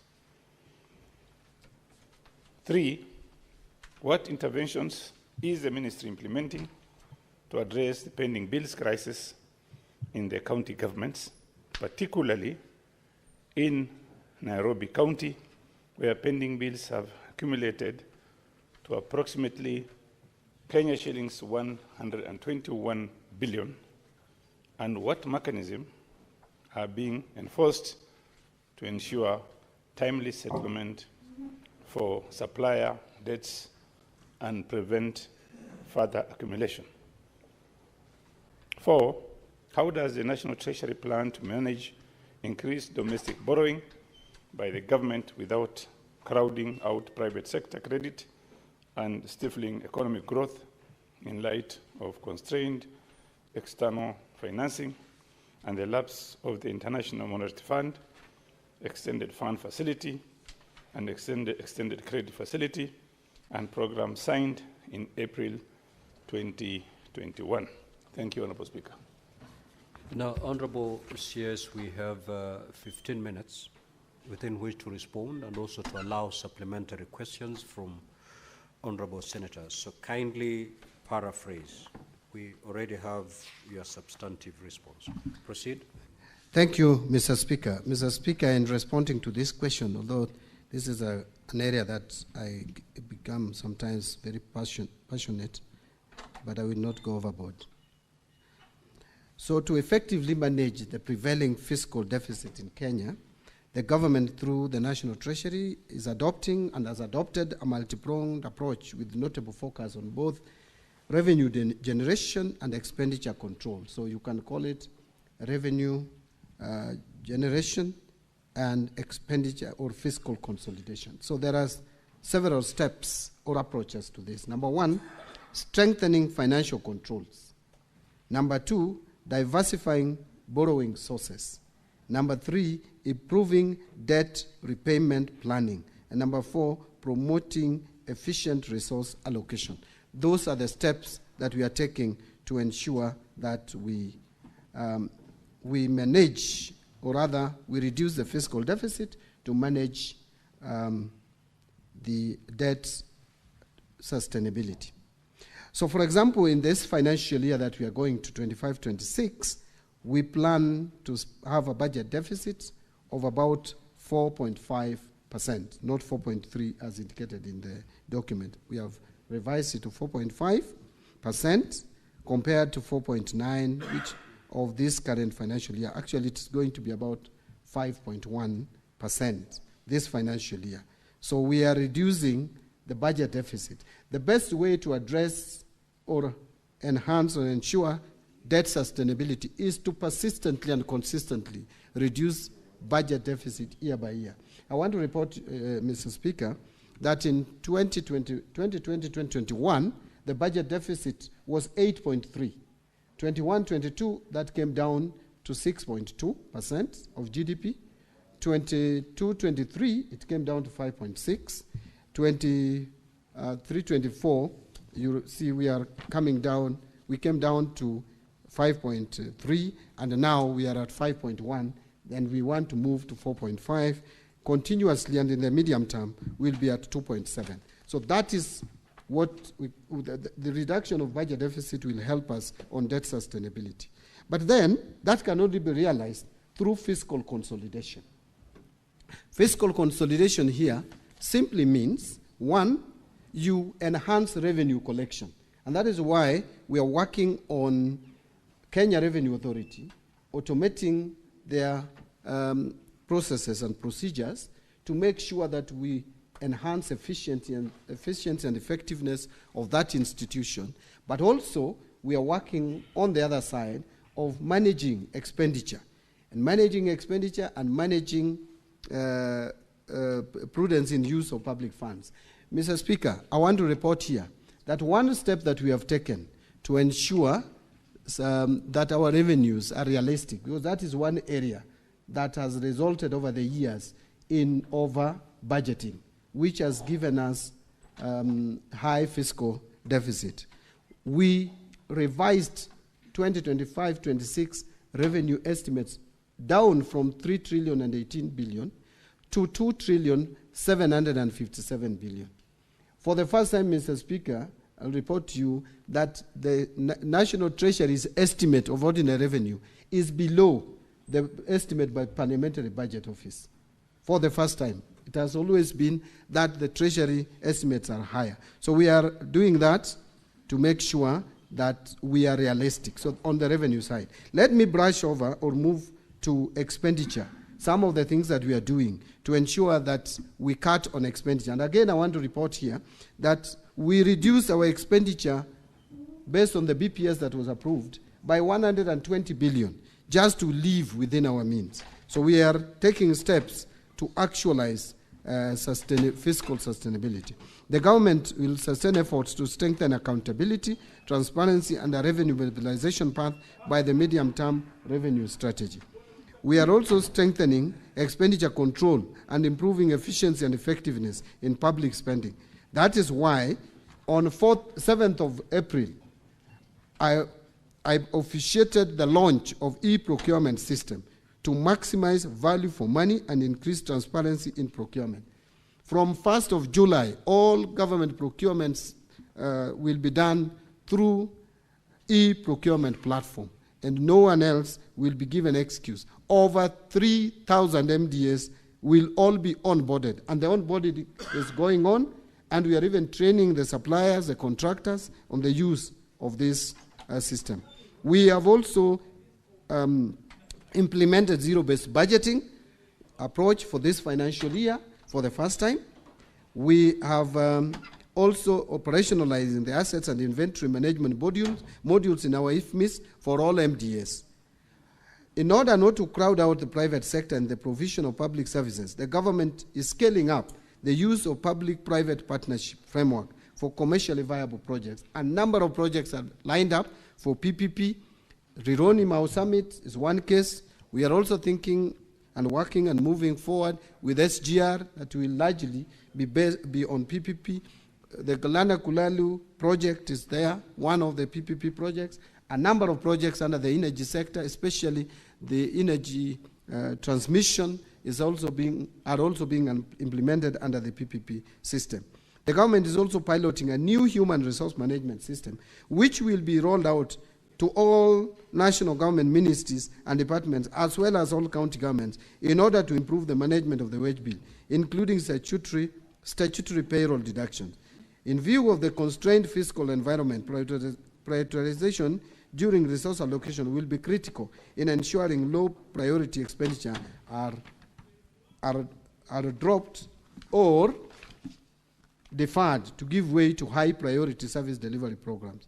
So ministries, MDAs are therefore required to reevaluate all the existing or planned activities, projects and programs to be funded in the financial year of 25-26, and that we did.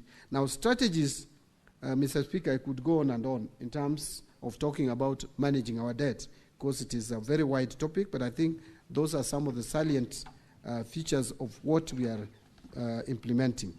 On strategies to manage county government funding constraints, first, there is a reason for funding constraints. One is the low ordinary revenue collections over the years. And Honorable Speaker, it is important to note that over the period 2016-2017 to 2024-25, actual ordinary revenue has always been below target, except for 2021-22. And hence, such shortfalls in actual ordinary revenue collections have led to constraints in county government funding. This is real, Mr. Speaker, because we budget, but the resources become a challenge when we don't meet the revenue targets. The need to finance mandatory expenditures under Article 203 of the Constitution, the government has an inevitable need to finance mandatory expenditures under Article 203 of the Constitution. Such expenditures relate to national interest programs such as the security modernization, strategic interventions. This leads to fiscal deficit in financing other major national government functions, which has always occasioned additional borrowing, which continues to distort our fiscal framework. And again, I want to say that the national government continues to solely bear shortfalls in revenue in any given financial year, as has always been demonstrated. There is also the high cost of public debt that is contributing largely. This is largely due to a relatively stable but still high exchange rate to the dollar, as well as high interest rates in the domestic markets.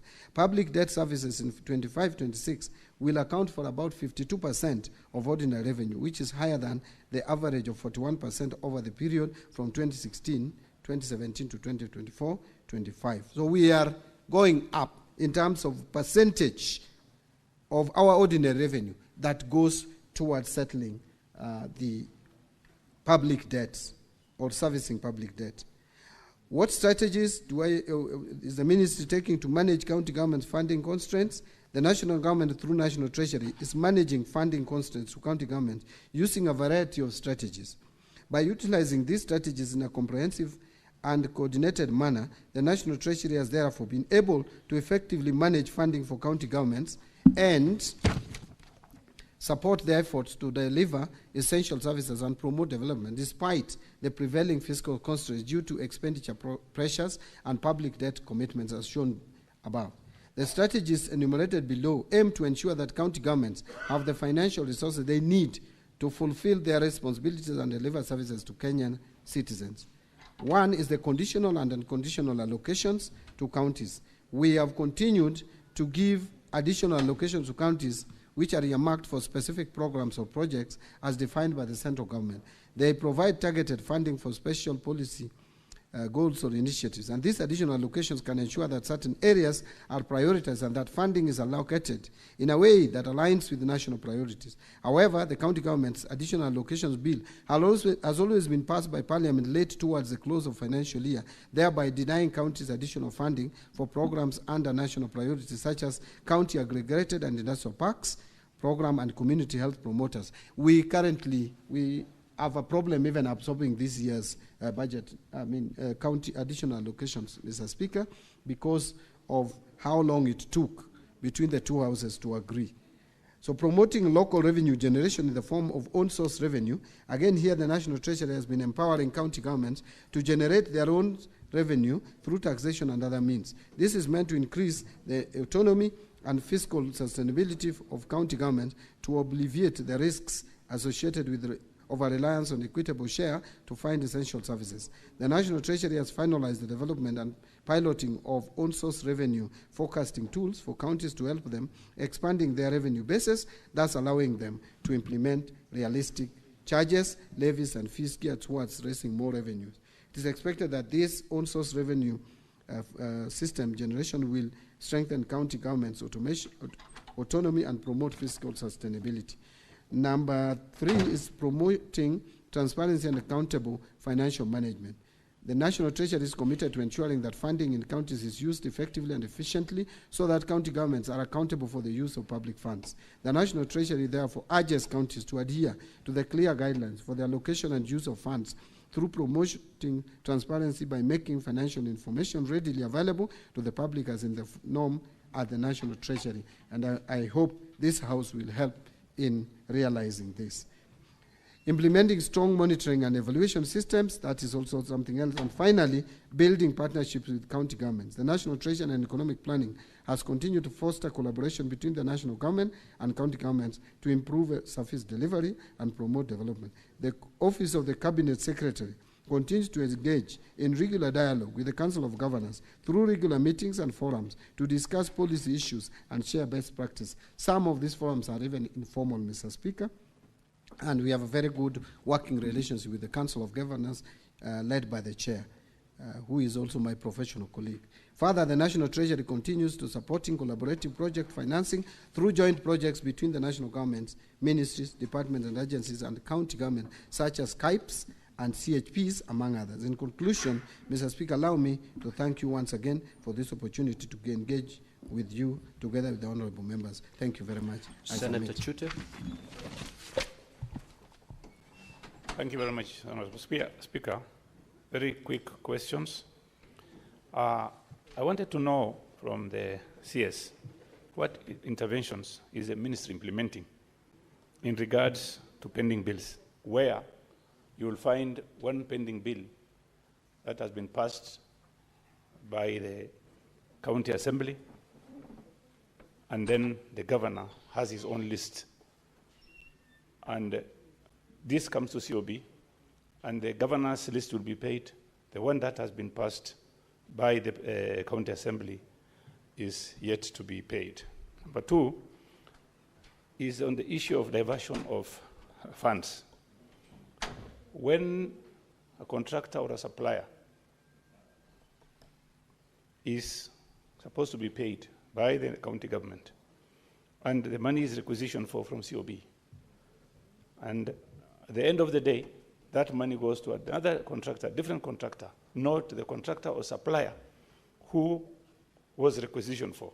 So how is the ministry going to deal with this matter? Thank you very much, Honorable Speaker. Honorable CS. Thank you, Mr. Speaker. I think the two questions are linked together. They're very related, where you find that the requisition is made through the normal system, through the control of budget, and yet the payment is given or paid to someone else or another contractor or to pay another bill. This is a problem that is very pronounced in counties from what I gather. And as we are actually, we are working on a tool, a system that will be used by both the national government and the county governments to ensure that the bill, what has been approved, is actually what is paid for, and also to ensure that bills are prioritized in terms of first in, first out. Because again, there's a lot of favoritism and discretion by governors. So that, I mean, by decision makers at the counties and at the national government level. But even as we do that, I think the control of budget has capacity and tool. What we need control of budget to exercise or do is to make sure that their approval is respected, so that they rein on the county governments. The Auditor General can also be taking the approvals from the control of budget and use it to audit the actual expenditure. And then I also want to ask this Honorable House, the Senate, that this is also an area where you can help. I know you have helped before, but I think you can help more by ensuring that it's not even micromanaging, by ensuring that what has been approved is what is actually paid. Because these cases are too much. They are reported, we live in this country, we hear about them, and nothing seems to be happening to stop this, which I call actually illegal diversion of funds. Because if control of budget has approved money to be spent on a particular manner, that is how it should be spent. It should not be spent in a different manner at all. So we, as National Treasury, are working on a system that would ensure that payments are made in line with the approval. As that is being done, I think we can still use the current system and supervision to help deal with some of these challenges. Senator Sotsi. Thank you, Mr. Speaker. Mr. Speaker, let me start by congratulating the CS for the good work he's doing at the ministry, at the Treasury. Indeed, you are the expert that we have been talking about. I have two quick questions, Mr. Speaker. One is that the CS has talked about constraints in disbursing monies to the counties. And I would like to make reference to the the disbursement schedule we passed last week to disburse money under additional allocation to the county. Maybe you can elaborate to this House what constraints you are facing. Because I spoke to my governor yesterday, and he told me that though we passed some monies, that money has not hit the account.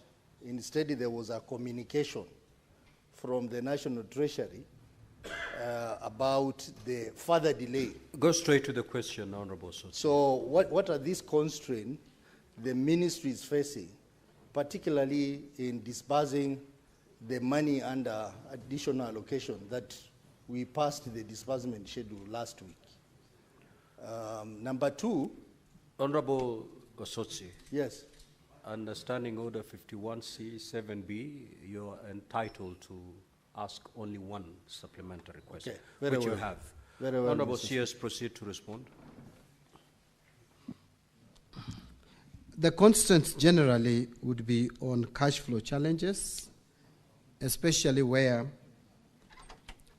the funding is from GOK, and more particularly where we fail to meet the revenue targets by KRA. And I will tell you that we have so much demand. At times there are some months which are very bad, especially the months where we are paying loans. We are repaying loans.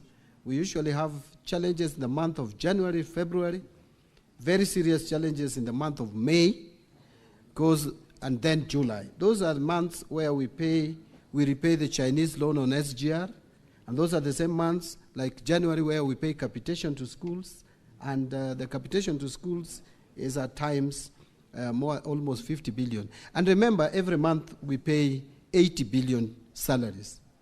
So if you add 80 billion, you add to say 40 billion, that's already 120, and you add that to debt repayments, we sometimes come to 50, 60, you're already beyond 200. And revenue collection in a month is averaging around 200 billion. Now that then puts a problem to funding counties, puts a problem to funding other development expenditure.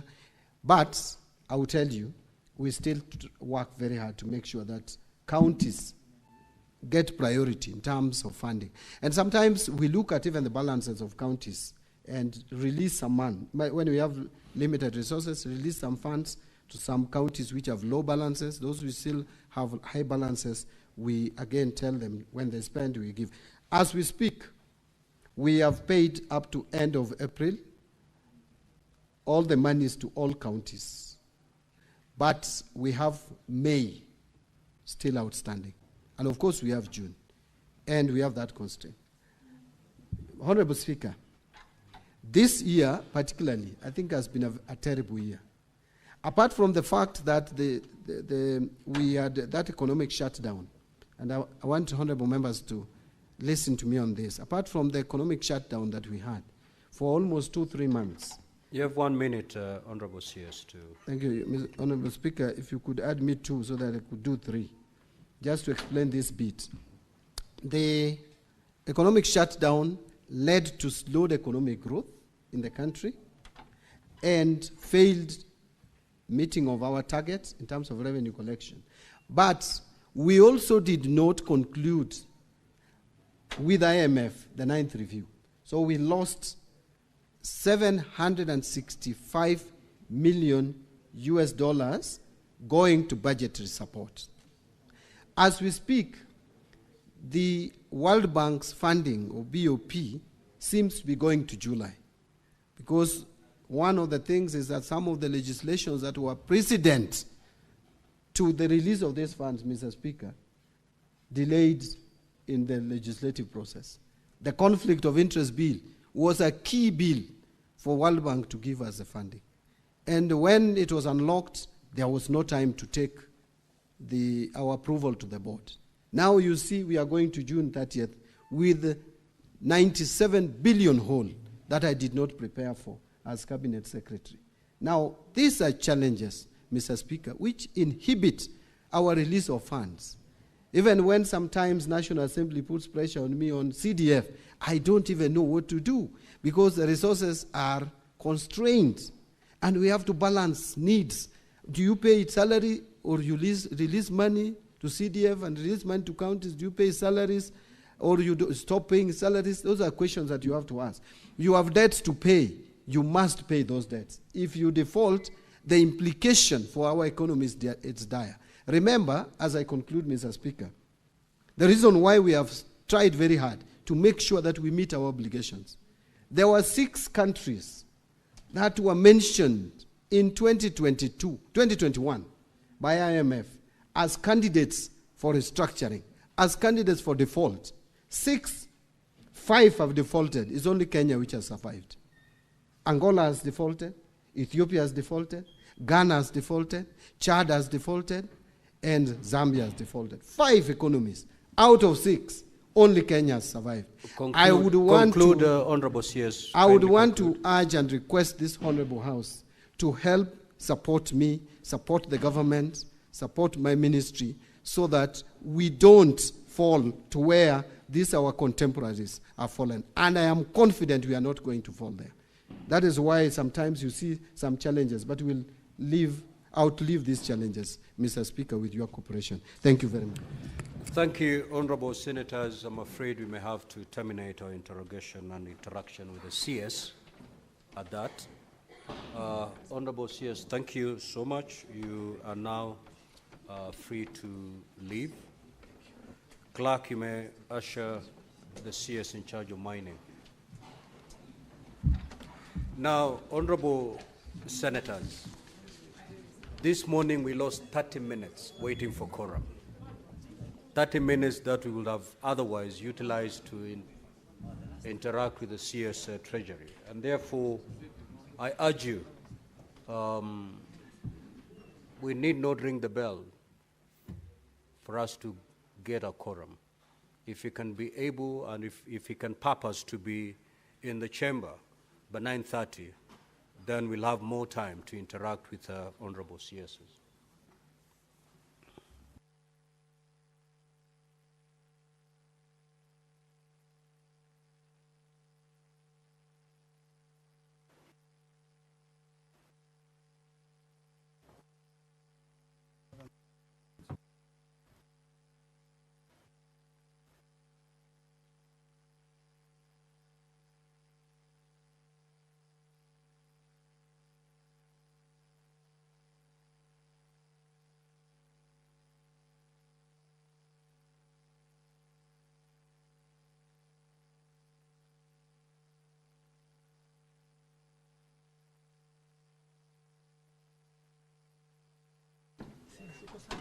Niko vizuri.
Clerk, do we have the CS in charge of mining?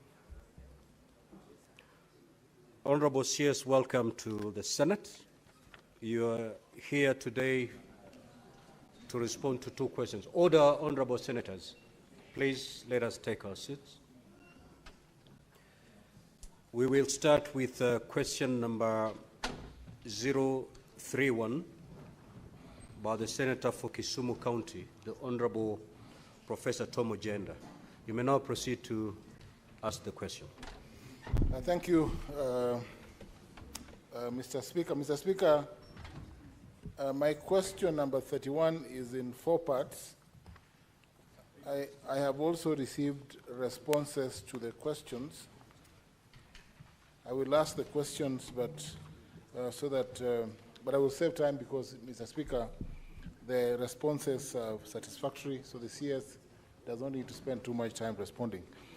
Mr. CS, the first question, part A, what regulatory framework exists for mining in Kenya, particularly regarding the safety of miners and prevention of child labor? And could the CS explain the attendant enforcement mechanisms? Part B, has the ministry conducted assessments or surveys to establish the extent of illegal gold mining operations in Kisumu County?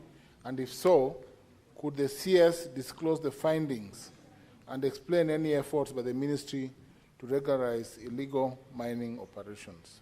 Part C, what training or capacity building programs does the ministry offer to small-scale miners in Kisumu County regarding modern, safe, and sustainable mining practices in view of the various fatalities already recorded in various areas in Kisumu County? And lastly, could the Cabinet Secretary explain the steps taken by government to mitigate the negative environmental impacts of gold mining operations in Kisumu County? That's all, Mr. Speaker. Honorable CS, you may proceed to respond. You need not read your response verbatim. You may like to paraphrase it so that in the interest of time, that is. You may proceed, Honorable CS. Thank you, Honorable Speaker.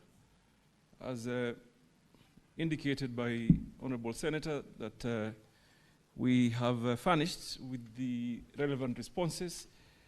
I just wanted to assure the Senator or the House that indeed we are on course in training and capacity building on our artisanal miners and adhering to the regulatory framework and, of course, Mining Act 2016.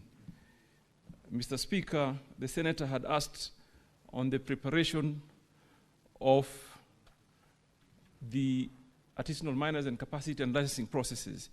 I just wanted to inform the House that we have now formed cooperatives. We have undertaken capacity building. We are in line with our regulatory framework to ensure that they adhere to the regulations. So I am happy, Mr. Speaker, that the Honourable Member is satisfied with our responses.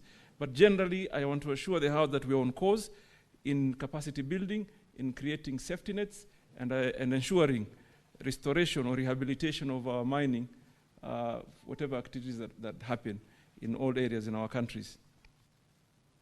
Mr. Speaker, we've also deployed county mining officers to ensure that they work hand in hand with counties and communities so that we can adhere fully to the requirements of the law. So, in other words, we've not only decriminalized the artisanal activities, but we've also created processes of ensuring they adhere to the rule of law and also are supported accordingly, working with other partners such as NEMA, Ministry of Environment, and Ministry of Cooperative. Mr. Speaker, I submit. Thank you. Senator Tom Ojenda, you may ask your 2 supplementary questions. Mr. Speaker, I have no supplementary question to the CS. I'm satisfied with the response. Thank you, Mr. CS. Senator Wambua. That's a new one coming from Senator Tom. Senator Professor Tom Ojenda, allow your colleague to ask a question if you're satisfied. You're not in the broad-based. It's okay. Honorable CS, you may take your seat and then note all the questions, because I'm going to allow a number of the senators to raise questions. Thereafter, you will respond to them at a go. Honorable Wambua. The Speaker, the way Senator Tom is pointing at me, I'm not sure I'm safe. I want protection from you. Senator Tom Ojenda, I have noted your... Senator Tom Ojenda, kindly resume your ordinary seat. Just proceed and do it quietly, please. Proceed, Senator Wambua. Thank you, Speaker, for your protection. Speaker, my question flows from question B on illegal mining activities, and I wanted to find out from the CS if he is aware of the illegal extraction of copper in Kitui County, especially the area around Kitui West, called Mediko, and if he does not have the specifics about it, Mr. Speaker, it's an issue that I'm willing to take up with the CS in due course. But is he aware that there are people that are illegally extracting copper from Kitui West in Kitui County? Thank you, Mr. Speaker. Senator Methu. Senator Mungatana. Asante sana waziri. Kwanza nakupongeza kwa kazi unayofanya waziri, tunashukuru. Kuna hatua ulichukua sehemu ya Tana River na ukasimamisha uchimbaji wa madini ya gypsum. Na sisi tulitarajia ya kwamba waziri utafuatizia, uweke mikakati ili wale wananchi ambao wanafaidika kwa uchumi huo wa uchimbaji wa gypsum wapate haki yao, wawekezaji wapate haki yao, county government ipate haki yake. Lakini waziri, baada ya kuchukua hatua ile ambao sote tulipongeza by the way, tumeona kwamba serikali kuu kutoka kwa ofisi yako mmenyamaza. Sasa tungependa kujua na watu wa Tana River wangependa kujua kunaendeleaje na mipangilio ni namna gani, manake pale pia ilikuwa ni kitega uchumi na watu hali ndizo hizi wanataka kuishi. Asante waziri. Senator Olekina. Thank you, Mr. Speaker. Mr. Speaker, my question to the Cabinet Secretary relates to mining royalties. Recently, Mr. Speaker, we had additional allocation of revenue, and some counties were allocated royalties, and I did not see any money being allocated to Narok County for additional allocation of revenue in terms of royalties. Yet Narok County has the majority of gold mining activities in the country. So my question to the Cabinet Secretary is that, does the Ministry of Treasury consult you to be able to give a list of the counties and how much has been collected in terms of royalties from the 47 counties, so that they make a decision on which counties to give money or it doesn't? Thank you, Mr. Speaker. Senator Boy Issa Juma.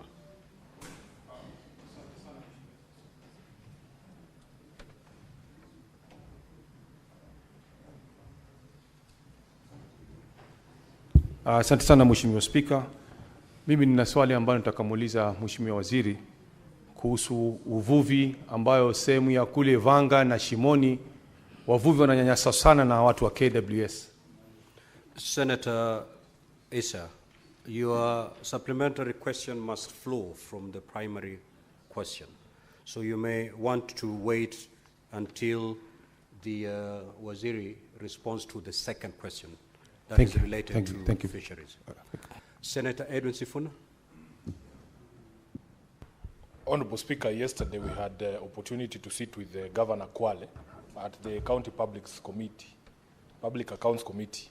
The question I wanted is been asked by Senator Olekina, that in fact the Governor Kwale confirmed they have never received royalties from this government. So maybe when he answers that question, he will answer us as well. Senator Kenyuri. Thank you, Mr. Speaker. I would also wish to know from the Cabinet Secretary, in line with what Professor Tom Ojenda mentioned on capacity building, we have a soapstone mining activity which is more traditional, but I feel like the ministry is not giving it much attention like other mining, the other mining that happens in other counties, Mr. Speaker. So I would wish to know what other special consideration is being given to the soapstone covers and miners in that region, Mr. Speaker, because that's an area which as a country we can explore. Thank you. Senator Haji.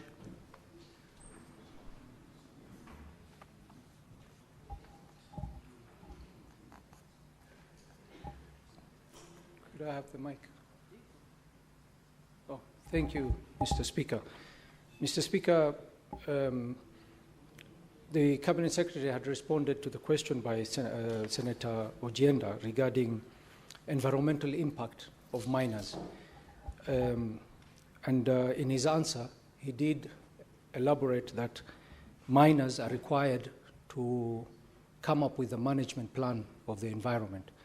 Could the Senator elucidate further in terms of how the ministry has taken action against miners who leave the environment in a very bad shape after they have conducted their business? Could the minister tell us in detail what is the ministry or what measures the ministry is putting in place to ensure that the environmental impact left by the miners are adequately addressed? Thank you, Mr. Speaker. Honorable CS, you may respond, and you have 3 minutes to do so. Mr. Speaker, if you'll allow me, I would like to start with the last question by Senator Haji, and I think it is an important one. One of the reasons as to why we've had to stop some mining operations, like the gypsum one, it is in the manner where the mining activities had been conducted earlier. Lands have been turned to barren land and abandoned quarries. And it is interesting because the pastoralist communities such as Garissa and Tana River and others suffer lots of losses because of losing livestock that fall into the pits. And that's one of the reasons that's why we have cancelled operations. What we are doing is to enforce. Initially, the ministry did not have an enforcement unit. We had a police unit, an AP unit, but now we have the CI unit that pursue those culprits that did that, and we're taking them through necessary action. So I want to assure you, Senator, there's some cause we are following. Senator Ekunyuri, you asked about soapstone. We treat all miners the same. Artisanal miners, a decision that was made is across all minerals. There's no specific treatment for specific mineral. So I just want to assure you, we have considered all minerals and all practices by artisanals. And all of them have been put in cooperatives and capacity build them so that they can be able to aggregate and access market easily. So even licensing, we use the same procedure, same protocols to ensure everybody gets licensed. Mr. Sifuna asked me about the royalties. I share your concerns, Senator. And I am already now negotiating with my committee of National Assembly to be able to undertake some reform, whereas when royalties are paid, they are disbursed to the rightful places on time, so that communities don't have to depend on Treasury. And obviously, I'll be consulting and seeking your support to be able to amend the law, so that if someone pays royalty, 70% goes to national government, 20% should go to counties, and 20% should go to communities. And CDAC, 1% gross, should directly go to the community. So this is a matter that requires reform in our law, and I'm already in discussion with the relevant committee at National Assembly, and I'll be looking forward to engaging you in Senate. Mr. Olekina, I'm not so sure whether you're right by saying Narok may be the biggest gold producer. We really don't have the data. But that said and done, you still deserve to be paid royalties on time. And Senator, I took the decision of terminating some of the licenses because of failure to comply with royalties payment. And I am glad that you worked with us in Narok and supported us.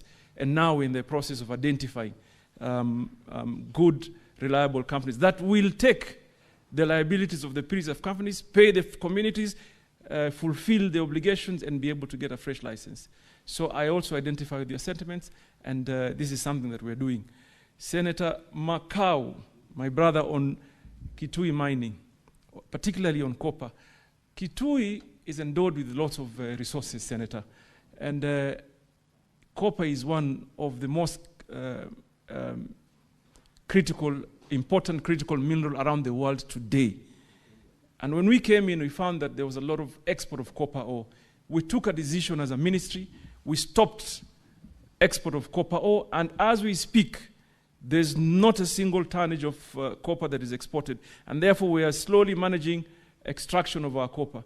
What we are doing as a ministry today is to be able to consider the entire value chain, meaning if we have copper deposits in the country, we should be able to move it to copper concentrate and copper cathode to be able to achieve job creation and wealth creation. So, Senator, I assure you, the ones that had been mining earlier, we are pursuing them through our DCI unit. The ones that are doing today, we have now deployed districts mining officers to ensure there's no illegal activities, and we are working with the Ngaos in the districts so that we can be able to tame these mining illegal activities. The Senator for Tana River, Danson Mungatana, umeniuliza mambo ya gypsum, my brother, it is the same problem. Swala lilikuwa lile tu la uchimbaji mbaya wa madini. Na kampuni mingi ambao reapply haziwezi kuqualify kwa sababu waliwacha the mines walikuwa nazo mapema kwa hali ambayo haistahili. So for Tana River tumeshapeana leseni kama 4 hivi za gypsum baada ya ushauriano na the local leadership, mjumbe, MCAs na by extension the county. So kuna operations ambayo imeanza about 4 companies. Nataka kuhakikishia kwamba shida ya mining ilikuwa, hiyo pia inahusisha na Garissa. Watu walikuwa wanachimba gypsum kutumia a mining permit. Mining permit huzungumzi na jamii. You don't need community consent to get a mining permit. Sasa tumegraduate hiyo ikuwe a mining license, whereas communities ni lazima wahusishwe. So I want to assure you, Senator Mungatana, that we are on course in ensuring people adhere to the rule of law and participation of the community. I submit, Mr. Speaker. Thank you, Honorable CS. We'll now move to question number 047 by the Senator for Senator Miraj Abdullahi. You may proceed to ask your question.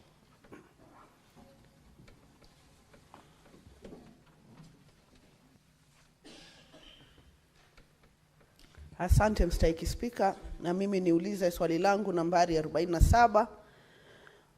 Wizara imeweka mikakati ipi kuhakikisha ya kwamba wavuvi nchini Kenya wamepata mafunzo ya kisasa ili kuongeza mapato yao?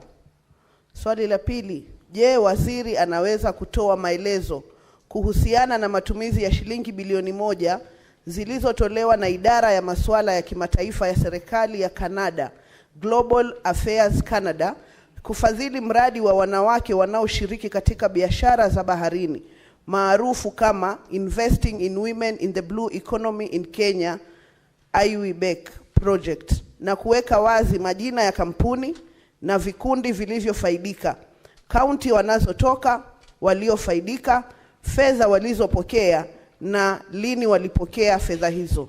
Swali la tatu, je, waziri anaweza pia kueleza ni hatua gani zinazochukuliwa na chuo cha bandari Maritime Academy na mamlaka ya usimamizi wa bandari kuhakikisha kuwa vyeti vya mafunzo vinavyokabidhiwa na chuo hicho vinapata utambulizi kamili wa kimataifa?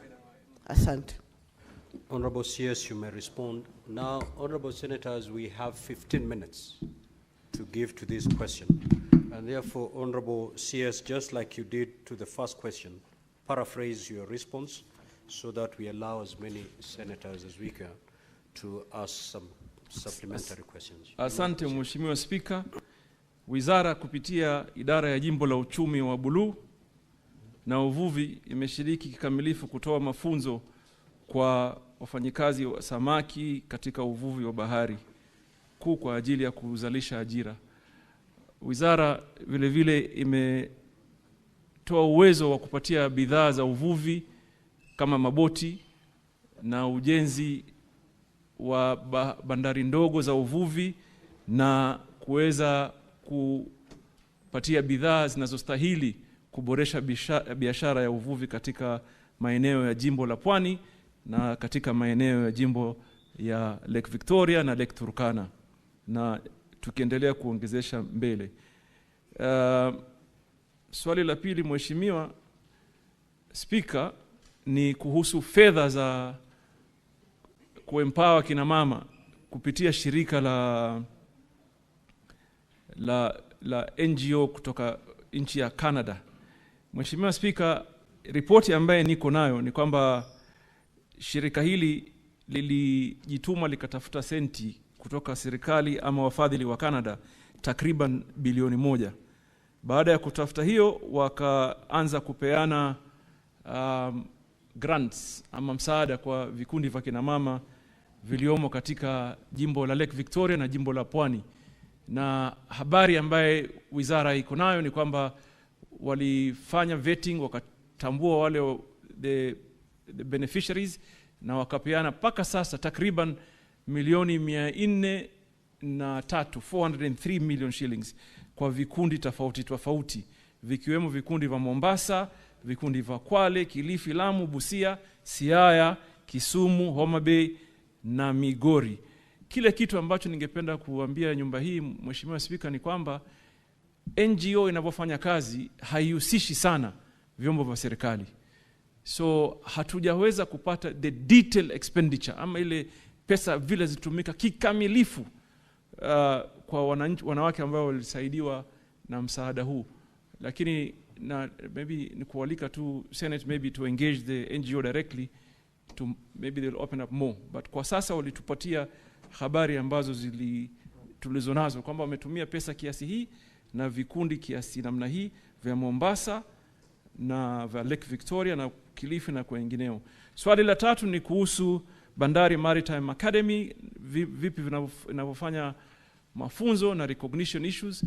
Nataka kuambia Mr. Speaker kwamba Bandari Maritime Academy imekuwa whitelisted na IMO, which is a very good step forward kuanzia.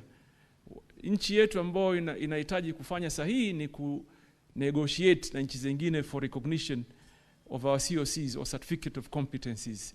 Nataka kuambia Mr. Speaker kwamba tumesha negotiate na nchi mingi tu. Kwa sasa tumesign na nchi 4, lakini hivi majuzi nilikuwa Denmark kushirikiana na my counterpart kule kusign. Tuna negotiate now na EU na the Americas largely so that we sign a memorandum of understanding katika recognition ya our learning institutions. But kitu cha muhimu ni kwamba we are whitelisted by IMO. So we are on the positive space. I submit. Senator Miraj.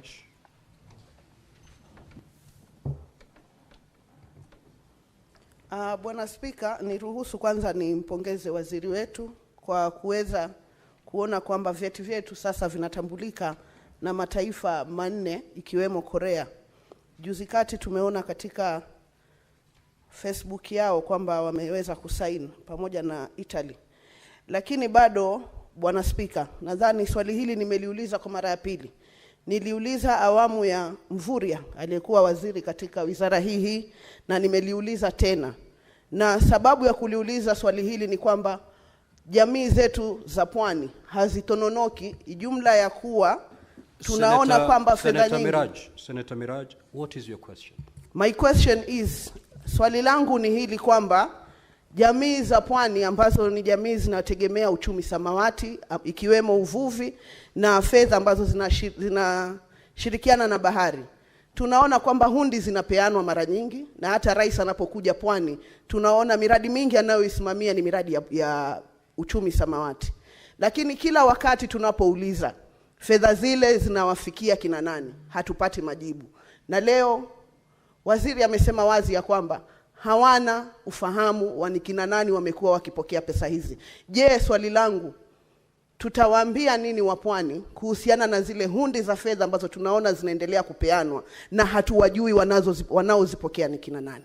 Pili, kwenye upande wa uvuvi, ningependa kumuuliza waziri, ndugu zetu wanapopata ajali katika maji, wanapozama wakiwa kazini wanavua, kuna mikakati gani ya kuona ya kwamba wanapata chombo kama cha helikopta ili wakati ajali zile zinatokea wanaweza kukimbia na kuwapa huduma ya haraka ya kwanza? Asante Bwana Spika. Waziri unaweza kujibu. Na waziri tu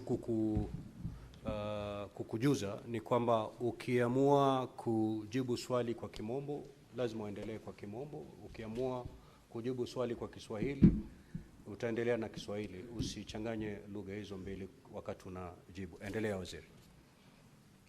Asante kwa ujuzi Mheshimiwa Spika, ni jambo muhimu sana. Nilikuwa nalijua lakini tu vile maneno mengine na changamoto. Mheshimiwa, miradi iko tofauti ya Mheshimiwa Spika utanisaidia, accountability. Uwazi. Iko tofauti ya uwazi wa serikali na vyombo visokuwa vya serikali. Jawabu yangu hasa, kwa sababu swali lilouliza ni la NGO. Lakini hii 1 billion ambayo umesema ni pesa ambayo imepitia NGO. Wamepata rasilimali kupitia serikali na ufadhili wa Canada. Sasa imekuwa changamoto kwetu kuwauliza hawa NGO watupatie sisi hisabu na uwazi, kwa sababu wako na tabia zao na mienendo yao. Lakini zile za serikali, Mheshimiwa Spika, niko tayari kuyaeleza kinaga ubwaga. Tumepeana takriban bilioni 3.2 kwa vikundi tofauti vya kina mama, vijana, kununua maboti. Tumenunua maboti 129 takriban. Tumejenga bahari za uvuvi chache 9 hivi. Sasa hii tunajenga katika Lake Victoria, tumejenga zingine 5 katika jimbo la Pwani, na zingine bado zinaendelea, na zingine tumeadvertise juzi na kadhalika. Kwa jambo la ajali, Mheshimiwa Senator, nataka nikwambie hata mimi wale watu ambao unaita watu wako ni watu wetu sisi wote. Na kwa sasa hivi ukienda Lamu, ukienda Mombasa, ukienda Kilifi, ukienda Kwale, utakuta tumewapatia boti la kuokoa watu la wepesi lenye kasi ya kisasa. Lakini nakubaliana na wewe katika mipango ya siku za usoni kwamba tunataka kuekeza katika teknolojia mpya ya kutumia drones na kutumia, Mheshimiwa Spika waweza kusaidia drones, lakini drones na kutumania helikopta, ndege ya helikopta. Hiyo iko katika mipango.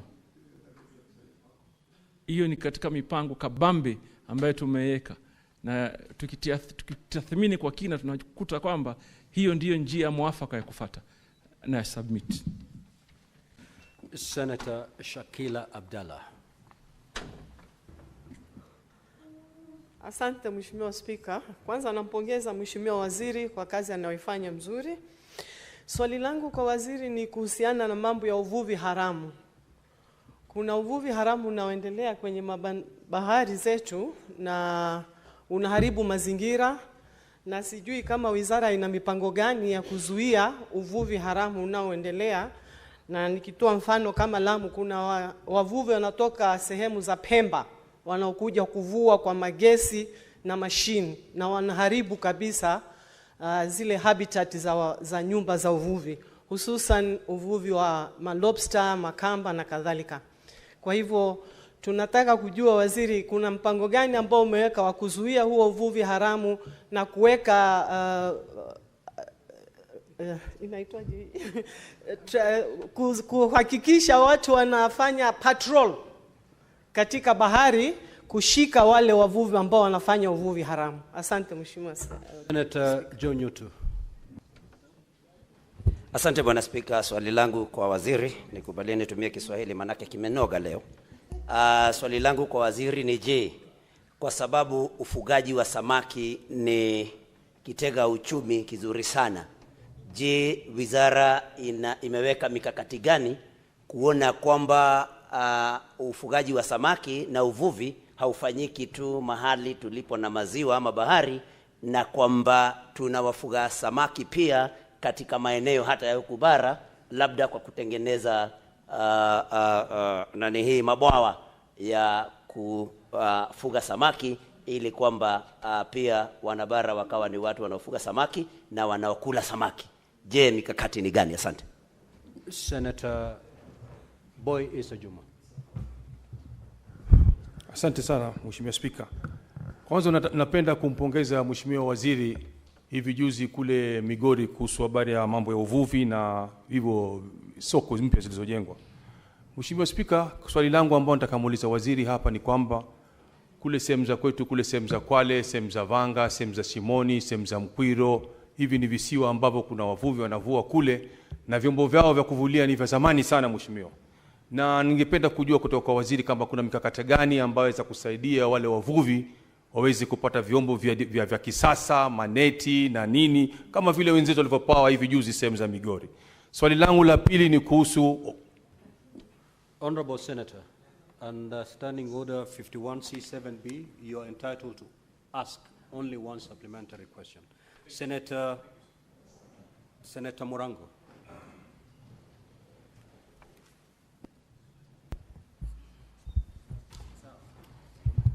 Asante sana Mstahiki Spika. Mstahiki Spika, kulingana na order ya nakala ambayo tumepewa na waziri, kuangalia zile kaunti ambazo ziliweza kupata kufaidika na ule mgao ambao ulikuwa umepewa, hata kama ilikuwa ni fedha ya mashati kutoka Canada. Kuna manziwa, baadhi ya manziwa makubwa, na mojawapo ni lile ziwa la Turkana, ambao pia wako na matatizo yao na wangependa kufaidika. Na kwa sababu hawakuwa katika order ambayo tuko nayo siku ya leo, mipango gani ulio nayo waziri kuhakikisha kwamba wale wenyeji wa kaunti ya Turkana na Marsabit ambao ndio wenyeji wa ziwa Turkana wanafaidika pamoja na maziwa mengine 23 ambao tulio nayo hapa Kenya? Asante sana Mstahiki Spika. Senator Eddie. Thank you, Mr. Speaker. Proceed, we're short of time. Proceed, Senator Eddie. Mr. Speaker, in the language you're comfortable with. Proceed. I'm not sure whether Senator Nyutu has just proceed to ask the question, Honorable Senator. Thank you, Mr. Speaker, and I want to thank the CS for great work that he did in the last 1 week in the counties that comprise the blue economy of Nyanza. And while I know that this question was addressed in journalistic conversation and rally conversations, apart from the good thing that he's doing there, I wanted to ask the CS, is there a budget and a strategy for to make sure that there is proper equipment on the issue that Senator Miraj asked about accidents that we are seeing across the country in these lakes and as well as the oceans, where fishermen don't have proper equipment to take care of themselves? Because, Mr. Speaker, it's not just proper to help them when they have capsized, but we preventing. The question has been registered. Thank Senator you. Chute. Thank you, Mr. Speaker. Asante sana Mheshimiwa Spika. Watu wamepongeza waziri sana, lakini niko na shida kwa sababu mambo zote waziri ameongea ni kuhusu mahali pengine. Lake Turkana imesahaulika. Nataka kuuliza waziri, tuko na rasilimali Marsabit County, tuko na dhahabu ambaye inatoka Moyale, tuko na ziwa ya Turkana ambaye tunapeleka samaki kule Kongo. Ningetaka kuuliza waziri, atasaidia sisi namna gani kuhusu ziwa Lake Victoria, watu wetu wapate usaidizi ambaye wataweza kutoa samaki kwa njia ya haraka. Na watu ya Moyale pia wanalia, gold deposit yao iko huko. Kampuni imetoka hapa kampuni imeenda kuchukua ardhi ya watu ya Moyale, anachukua hatua gani kuhakikisha hiyo kampuni license imekuwa cancelled, waende mahali pengine watafute mahali ya kumine gold? Asante sana, Honorable Speaker. Senator Tabitha Mutendo. Asante mstahiki Spika. Ningependa pia mimi kumpongeza waziri wetu, tumeona akichapa kazi. Na swali langu ni rahisi, mstahiki Spika. Ningetaka kujua dhamana ya madini katika kaunti za Mashariki, haswa kule ambapo nimetoka, na pia mipangilio ambayo Wizara ya Madini inayo kuwezesha haya madini na dhamana ya madini katika kaunti ya Mashariki kuweza kunoga na kuweza kupanuka. Asante mstahiki Spika. Senator Morgo. Asante sana Bwana Spika. Ningependa kuuliza waziri juu ya uchimbaji wa migodi ama gold katika West Pokot, kama anajua uharibifu unaoendelea, kwamba shimo zinachimbwa kila pahali bila watu kujali kufunika, na ya pili wanapeleka mchanga. Senator Morgo, your question has been registered. Don't add another one. You're not entitled to that. Honorable CS, Asante. you may proceed to respond. You'll note that these questions are related, so I believe you can respond under 2 minutes so that we conclude this. Proceed, Honorable CS. Mheshimiwa Spika, maswali yameulizwa ni maswali ya muhimu sana katika hali ya kulinda rasilimali ya kitaifa. Na kwa ujumla tu nafasi ya rasilimali isipotumika inaweza kutumika kiuharibifu. Na ndio maana tumeweka mikakati kabambe. Kwa mfano kama kaunti ya Lamu, sahihi tukiwa tunazungumza, tunapanga mipango ya kutengeneza maboti ya kuenda masafa marefu, na yakirudi tuwe na bandari hasusan za samaki kuweza kuwasaidia katika utengenezaji samaki na kuhifadhi. Swali lingine la muhimu nimeulizwa, kwa nini tunaangalia tu maeneo ambayo yako na maziwa ama bahari. Umuhimu tuelewe kwamba hata sahihi ile Center of Excellence ambayo tuko nayo iko hapa Nyeri, hapa Sagana, ambayo inafanya uzalishaji wa samaki na utafiti na mafunzo ya samaki. Na Mheshimiwa Spika, naweza kukupatia mshtuko kiasi kwamba ujue hata hii Nairobi, samaki wengi ambao wanakuja katika soko hili ni samaki ambao wanafugwa katika maeneo ambayo hakuna ziwa na bahari.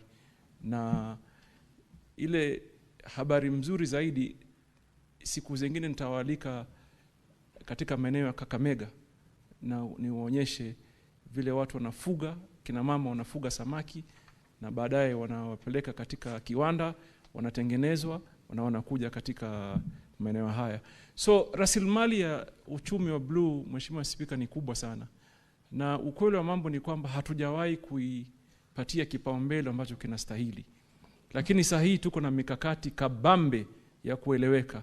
Kwanza kuwapatia uweza wavuvi na jamii zinazoishi katika maeneo hayo, na kuwafunza jamii ambao zinaishi katika maeneo tofauti mbinu na namna za kuweza kupata faida katika maeneo haya. Mheshimiwa Spika, hayo ndio yale maswali uliuliza Kiswahili. Sasa ingine ni Eddie had asked a question on budget and strategy and equipping, particularly in the area of Lake Victoria in matters rescuing and searching. I want to assure you that our ministry has a budget. We have a contractor on site. We're building the first state-of-the-art search and rescue center in Kisumu, and we are going to equip it with equipment that will fit into the demands of the moment. So I realize, and I have had a conversation with a lot of critical players in the industry, and the number of our fisher folk that we lose every year is shocking. and unbelievable. And we cannot attempt to deploy the same strategy and achieve different results. So you are right on developing a strategy that works, what would work today. So air rescue is critical. I had already directed, and the President is in concurrence with our plan, that we must deploy air rescue in the Lake Victoria and in the coastal region, of our Indian Ocean. Mr. Speaker, we have a responsibility of ensuring we secure our valuable resources as a country. Blue economy is one, and mineral is the other. For far too long, we've had a lot of illegal activities in all those areas. In Pokot, for example, in Turkana, in Migori is even worse, in Kwale, in Taita Taveta, in Tarakanidi here, where we are blessed with critical future minerals. We have people all over the place doing some illegal activities. But I can tell you, we are on a mission to ensure we follow them, we pursue them, not just to arrest them, but also pursue their accounts so that we can confiscate their gains illegally and make it public property. We have completed our area geophysical survey. We know our occurrences as a country. We know which minerals we have, where they are. What the ministry is doing today is a narration on our ground truthing. The asset in terms of value, in terms of viability, and whether it makes sense for a larger investment. So I want to assure the House, Mr. Speaker, is that we have a plan, and we are sticking to the plan, and we are executing the plan. Where we need to possibly reform our laws, I'll come back here and consult with my relevant committees. My chairman, Eddie, a wonderful young senator from Migori, a man that I know very well. We work well together. We will work to ensure that at committee level and the Senate we engage to reform so that we meet the current demands going into the future. I submit, Mr. Speaker. Thank you so much, Honorable CS. Honorable Senators, we'll terminate our interaction with the CS at that. Honorable CS, you may leave at your own pleasure. Thank you. Thank you, Mr. Speaker. We will now move to question number 001.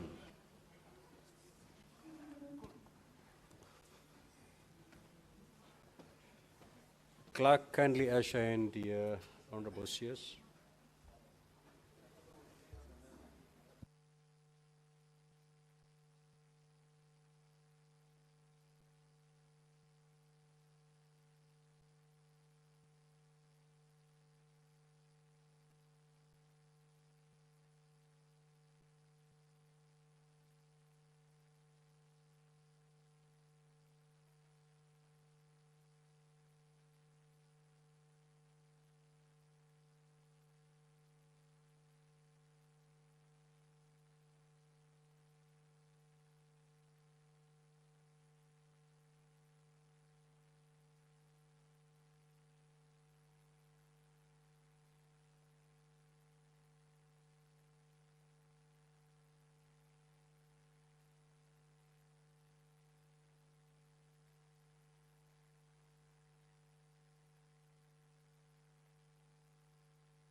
Clerk, can you confirm that CS Energy is present?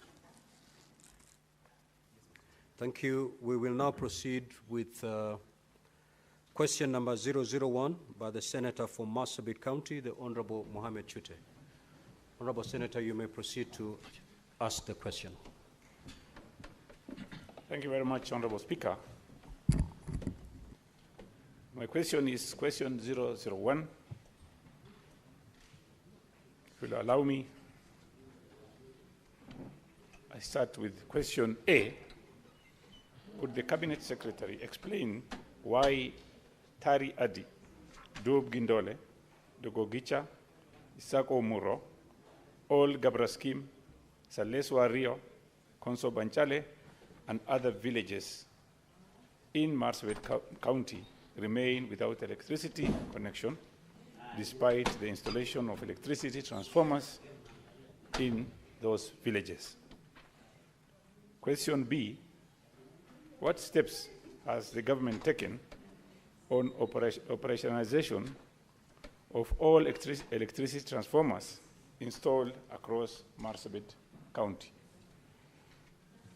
Question number C, could the Cabinet Secretary also indicate the level of access to electricity in Dubgoba, Garg Arsa, Wario Duba, Manyata Konso, Karatina, Kofi Ambaya, Parkishon, La Cartiña, Nasikakwe, and in Marsabit County, and explain why the government is doing so, to achieve what is the government doing in achieving full electricity coverage in those villages? Question D, Honorable Speaker, what is the status of requests for installation of electricity transformers and extension of electricity connection in Ilpus, Kituruni, Kubibagasa villages in Marsabit County? Thank you, Honorable Speaker.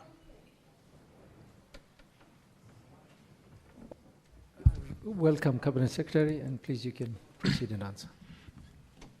Thank you, the Honorable Speaker. First, for your indulgence, I was supposed to have been here first thing in the morning, but I did agree with my colleague, CS John Mbadi, that we swap the times because he had some other engagement elsewhere. Honorable Speaker, before I go to specific questions raised by the Honorable Senator Mohammed Chute, let me make some general statement that Marsabit County is among those counties, especially in the northern corridor and parts of coastal region, that have for a long time suffered historical marginalization. The county of Marsabit, among other counties in that region, have been left behind by the successive administrations since our independence. And this has made them not to be able to compete effectively with the rest of the country, and especially on matters electrification. And that's why this administration, under President William Ruto, has taken a deliberate step to ensure that affirmative action is applied to bring parity, to achieve equity, insofar as development is concerned generally, but specifically to ensure that matters electrification is dealt with in an equitable manner. Honorable Speaker, therefore, this administration has adopted a multi-pronged approach, and specifically for Marsabit County. This entails, first and foremost, ensuring that Marsabit County is connected to the national grid. We want to ensure that Marsabit County is connected to the national grid for the first time since independence. And how? One, by constructing a transmission line 45 kilometers from Loyangalani wind power farm to Loyangalani town. A project that has delayed inordinately, but a project that we are now able to commit that come December this year shall be complete and we shall commission it. Honorable Speaker. Honorable Speaker. That will enable Loyangalani town and its environs to enjoy power, quality, affordable, and reliable power for the first time from the national grid. Honorable Speaker, it is not conceivable that power can flow all the way from Loyangalani wind farm, all the way from Loyangalani to Suswa, here in Narok, bypassing the entire swath of Marsabit land. It's not conceivable. And that is what we want to correct under this administration, Honorable Speaker. Honorable Speaker, secondly, we want to unlock the very, very important transmission line project that runs all the way from Loyangalani to Marsabit and equally from Isiolo to Marsabit. By doing so, we shall actually make it possible for power from the national grid to extend to most parts of Marsabit County. That project, which is being financed by Exim Bank of India, is at the tail end of actually conceptualization. What has delayed it a bit is just the matter of the scoping, which had to happen. And we are more than convinced, because as we speak, Exim Bank is going through the paperwork. And we are more than convinced that before the end of this year, we shall do a groundbreaking. That is another commitment I want to make to not only Senator Mohamed Chute and not only the people of Marsabit County, but to the people of the Great Republic of Kenya. Honorable Speaker. Honorable Speaker, Marsabit County, which is comprising of 4 constituencies, that is Saku, Moyale, North Hor, and Laisamis, has got one of the most interesting disparities, if I may call it so. Because in terms of access to electricity,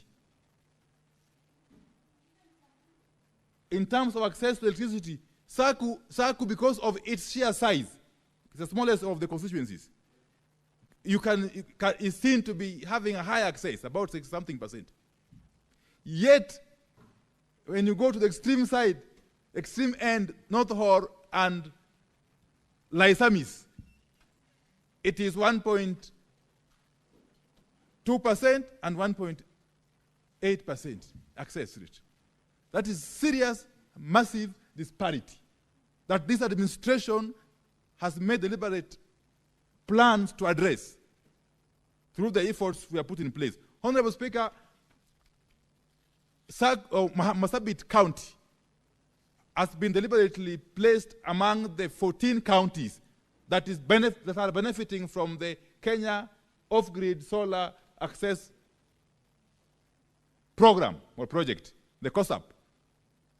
And Marsabit County alone has benefited or is benefiting from about 1 billion shilling worth of those projects. About 10 mini-grids covering across the width and breadth of the county. Okay? And some 6 or so boreholes. Honorable Speaker. So allow me, therefore, and I've already spoken to my good friend, the Honorable Senator, Mohamed Chute, that I will be engaging him further, offline, over and above this formal presentation. I will be engaging him further, together with other leaders from the county, to ensure that we fast-track these projects. That is one of the commitments that I have to make before this Honorable House. So therefore, Honorable Speaker, allow me, and I don't want to actually belabor the point, because I have already submitted the answers. On question number 1, which is question 60 what? In the order paper. Okay. That's fine. I'll just proceed. in terms of reasons why those areas that have been listed, okay, remain without electricity connection, despite the installation of electricity transformers in the said villages. Honorable Speaker, REREC, which is our implementing agency, has mapped out and undertaken preliminary works, that is survey and design, of a number of the areas for the implementation in the current financial year, and others for consideration in the next financial year, of course, subject to budgetary provisions. And details of the actual status of the areas are shown in the table 1 in my response. I don't want to belabor that. Honorable Speaker, part 2, the steps the government is taking to operationalize all the electricity transformers installed across Marsabit County. I want to say that a total of 8 schemes are in different stages of metering in the county. And upon completion, approximately 800 customers will be onboarded. And all the associated transformers will be commissioned in order to realize the benefits anticipated by the government of Kenya. In addition, some parts of Marsabit County have witnessed insecurity cases, which has caused movement of people and hence leaving the already installed transformers fairly idle. The government is engaging various stakeholders to foster peace and restore normalcy. Part 3 is about access levels of electricity to those areas mentioned in that question, okay?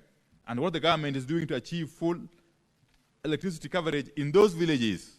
Again, in line with what I've said in my opening remarks, Honorable Speaker, the status of electrification and electricity access in the above villages is as shown in table 2 of my response, Honorable Speaker.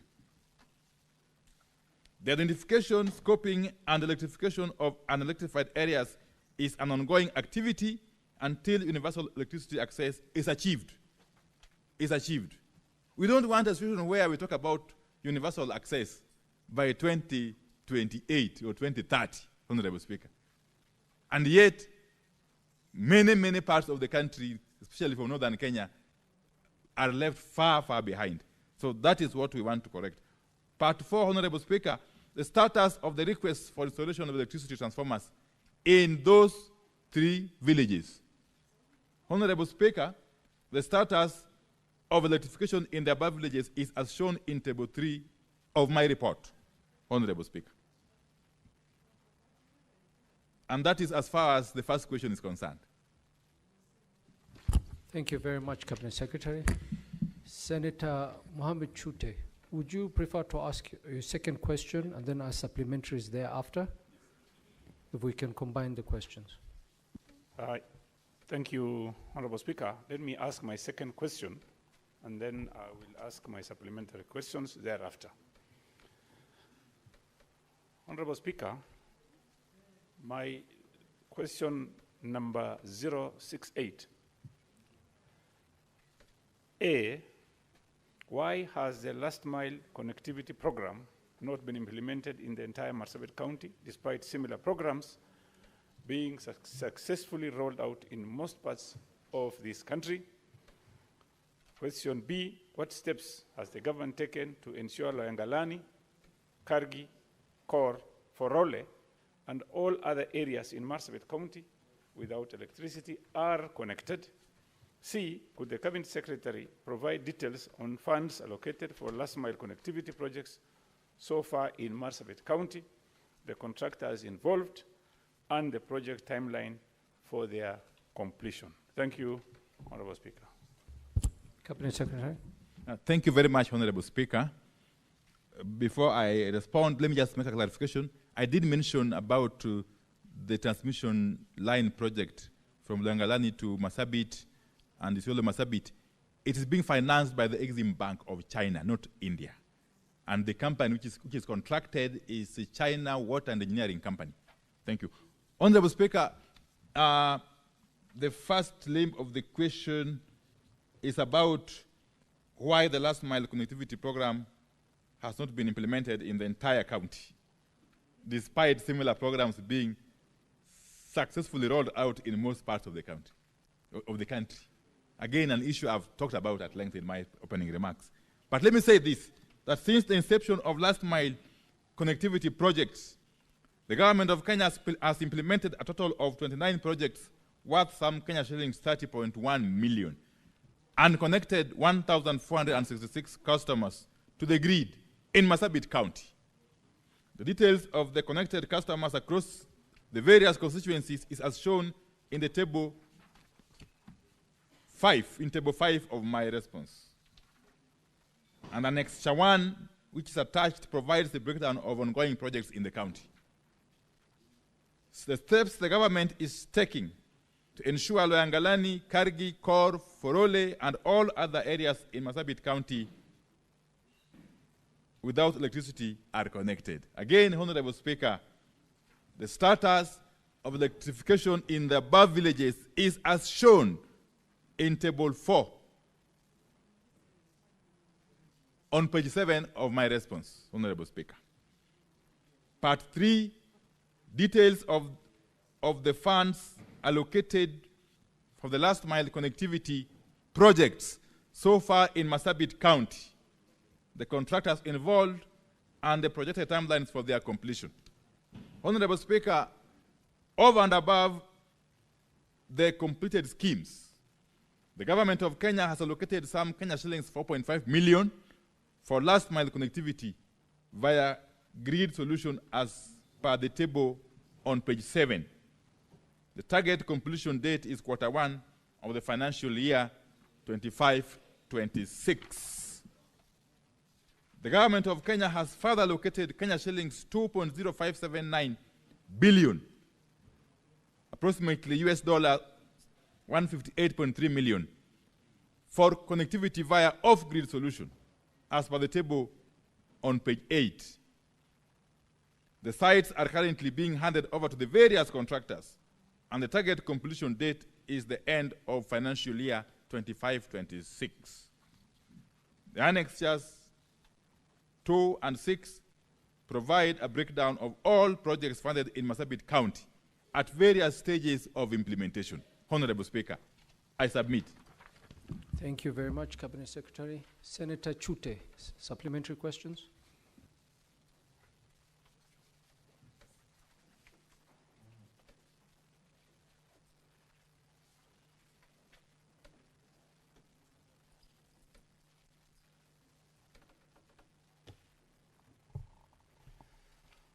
Honorable Speaker, I'm really impressed by the CS, and I don't have any further supplementary question. I will follow whatever questions I'm going to have. I'll be having a meeting with him, maybe on Tuesday, and thank you very much, Bwana CS. I really appreciate what you've done. You've done a very good job. Thank you. Thank you, Senator. Senator Eddie Okech. Mr. Speaker, just to steal 30 seconds from Senator Chute, that today it was the experts who are coming in the House, and you've seen that in all instances, experts have answered their questions very well to the extent that there is no supplementary questions.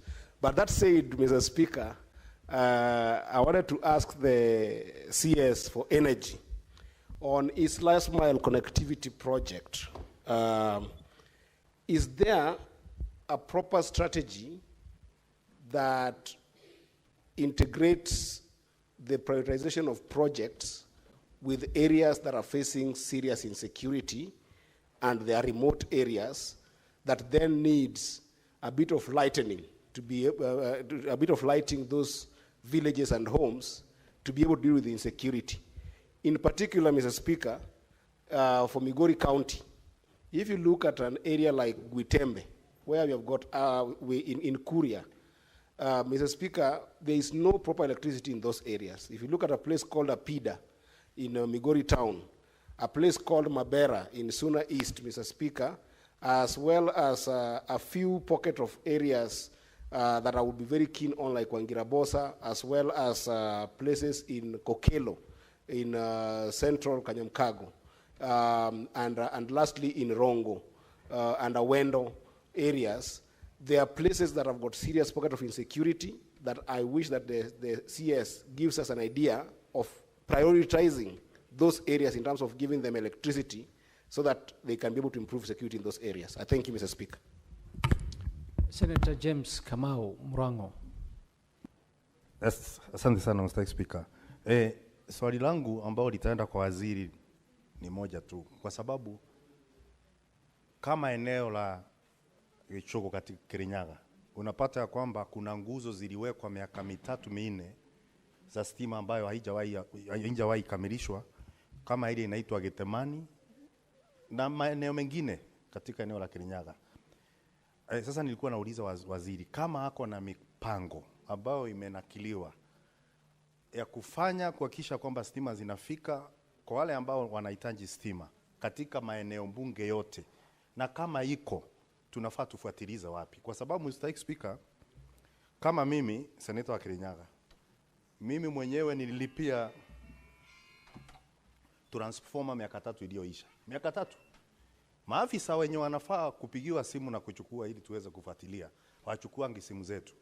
Sasa kama mimi mwenyewe nahangaika kupata stima, swali ni mwananchi wa kawaida atawezaje kupata stima? Hiyo ndio swali langu Mr. Speaker. Senator Senior Counsel Mugeni. Thank you, Waziri. I wanted to ride on the question by Senator Chute and ask a supplementary question to Waziri. I begin by thanking you. Last time you came to Nyamira, you visited 2 constituencies, West Mogrango and Kitutu. I just wanted to know from the Minister, from the CS, whether he has plans to come and finalize the connectivity for Borabu constituency. And the request that was made for an upgrade of phase 1 to phase 3 of Tinderedi region, so that business people are able to have connectivity to their machines and really spur the growth of the economy. Could the CS kindly tell us what plans he has for that particular constituency and that upgrade to phase 3? Thank you. Thank you, Senator. Senator Joe Nyutu.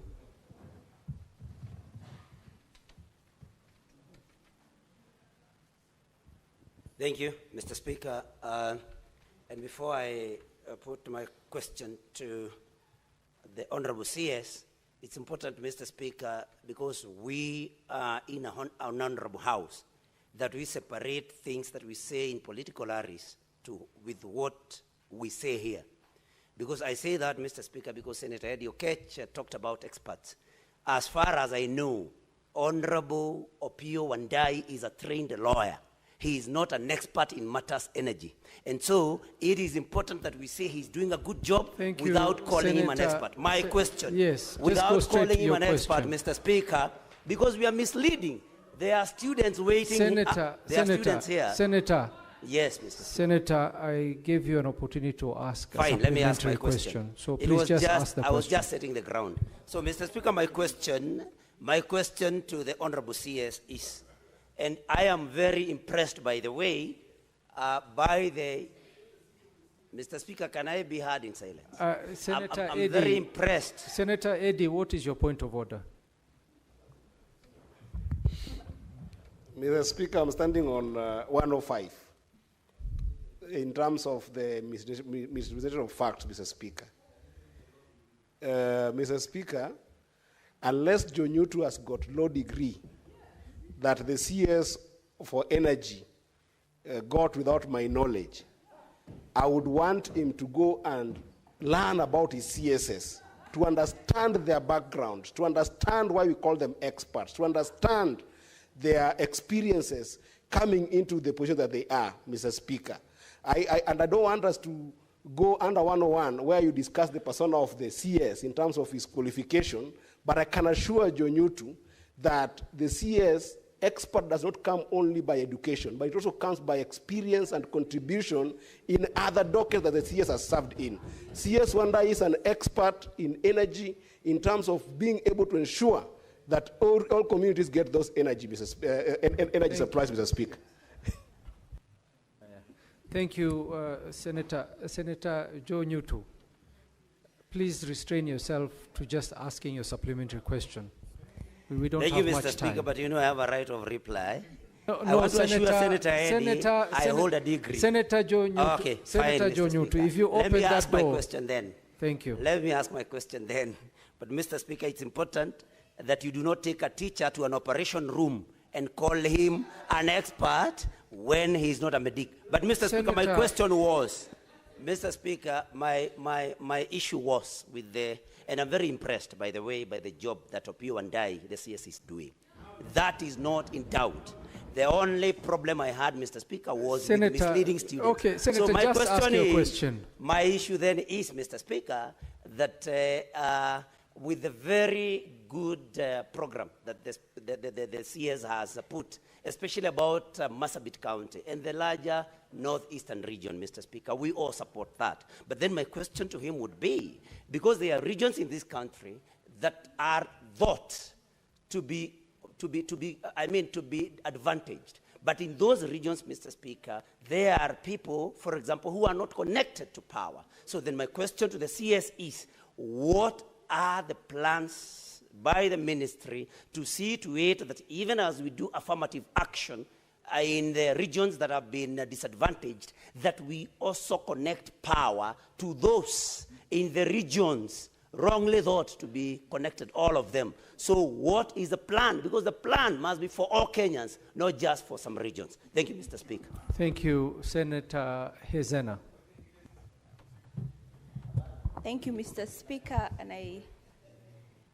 I know that I appreciate Waziri for the good job that he's doing.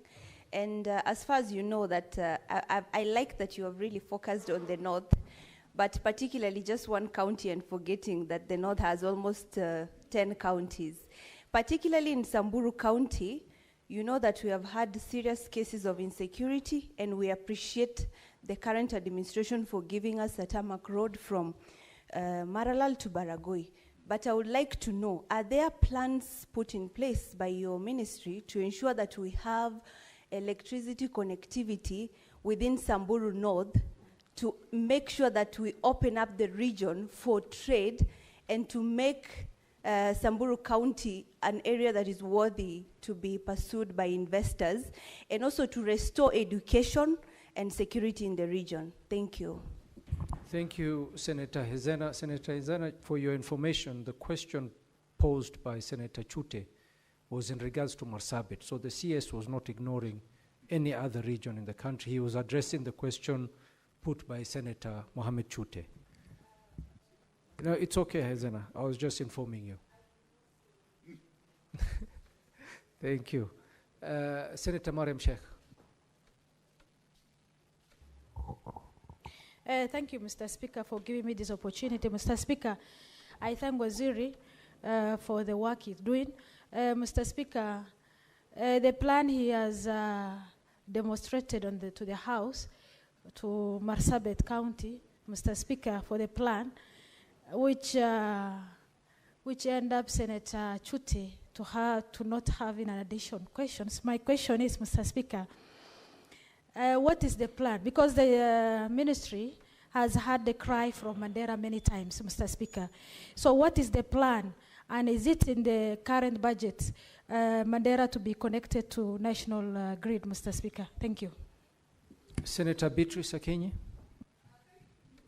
Thank you, Honorable Speaker.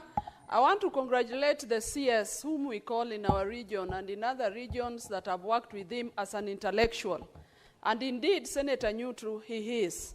And that is why our side of the coalition donated him to government to do that kind of work. But my question is this, Honorable Speaker. Just last week, Honorable Speaker, just last week, when we had Madaraka in Homa Bay County, the CS did very commendable work. He launched the last mile connectivity of the county in my own constituency, in Ndewa constituency. My question to the CS is, Mr. CS, can I get an assurance from you that all those facilities we launched at Ochol on the day the president was there, that Ndewa will be taken care of in terms of last mile connectivity? I'm saying this, Mr. CS, because Homa Bay County has had the highest number of faulty transformers in this republic, which goes down to Ndewa as a sub-county. So all that you launched at Ochol, can we get an assurance from you as their constituents that the transformer issues and last mile connectivity challenges will be tackled, so that we are not just used as a launching pad and no services are given? Thank you, Beatrice. And to correct you, it is not Mr. CS, Honorable CS. And in your case, you should be Honorable Expert CS. Thank you. Senator Mungatana, last question. Thank you, Mr. Speaker. Mr. Speaker, there was a time we were engaging as senators in our committee with members of the Chamber of Commerce, and I asked them, why is it that you don't encourage your people to come and put industries in Tana River County? We have a lot of land, and we can give you certain facilitation from the county government so that you can erect industries. Mr. Speaker, the answer was very simple. There is no power to support industrialization in Tana River County. So, Mr. Speaker, I wanted to ask the minister, as I congratulate him in considering Marsabit and the plans they have, what other plans does he have for this northern coast area beyond Malindi? Because the line we have can only be for domestic consumption. It cannot support any form of industry. So, Mr. Speaker, I wanted to hear from him what he can do so that our people can also have in Tana River opportunity to get industries that will come there and to create jobs for our people. Thank you, Mr. Speaker. Thank you, Senator. Cabinet Secretary, you may proceed. Thank you very much, Honorable Speaker. I'll go straight to the questions. First is the question by Honorable Senator Eddie Okech. Really, Honorable Speaker, let me just say this, and this covers both Honorable Eddie Okech and Honorable Kamau's questions. That, first and foremost, we have a plan for every part of this country, as a ministry, and indeed as government. Every county, every constituency, every ward is factored in our plan. And therefore, and secondly, Honorable Speaker, in implementing our plan for electrification countrywide, we have adopted a strategy to engage very, very closely with the elected leadership.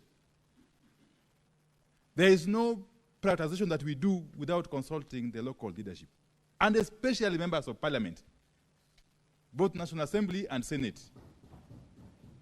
Many a time you have seen me hosting delegations of MPs from various counties.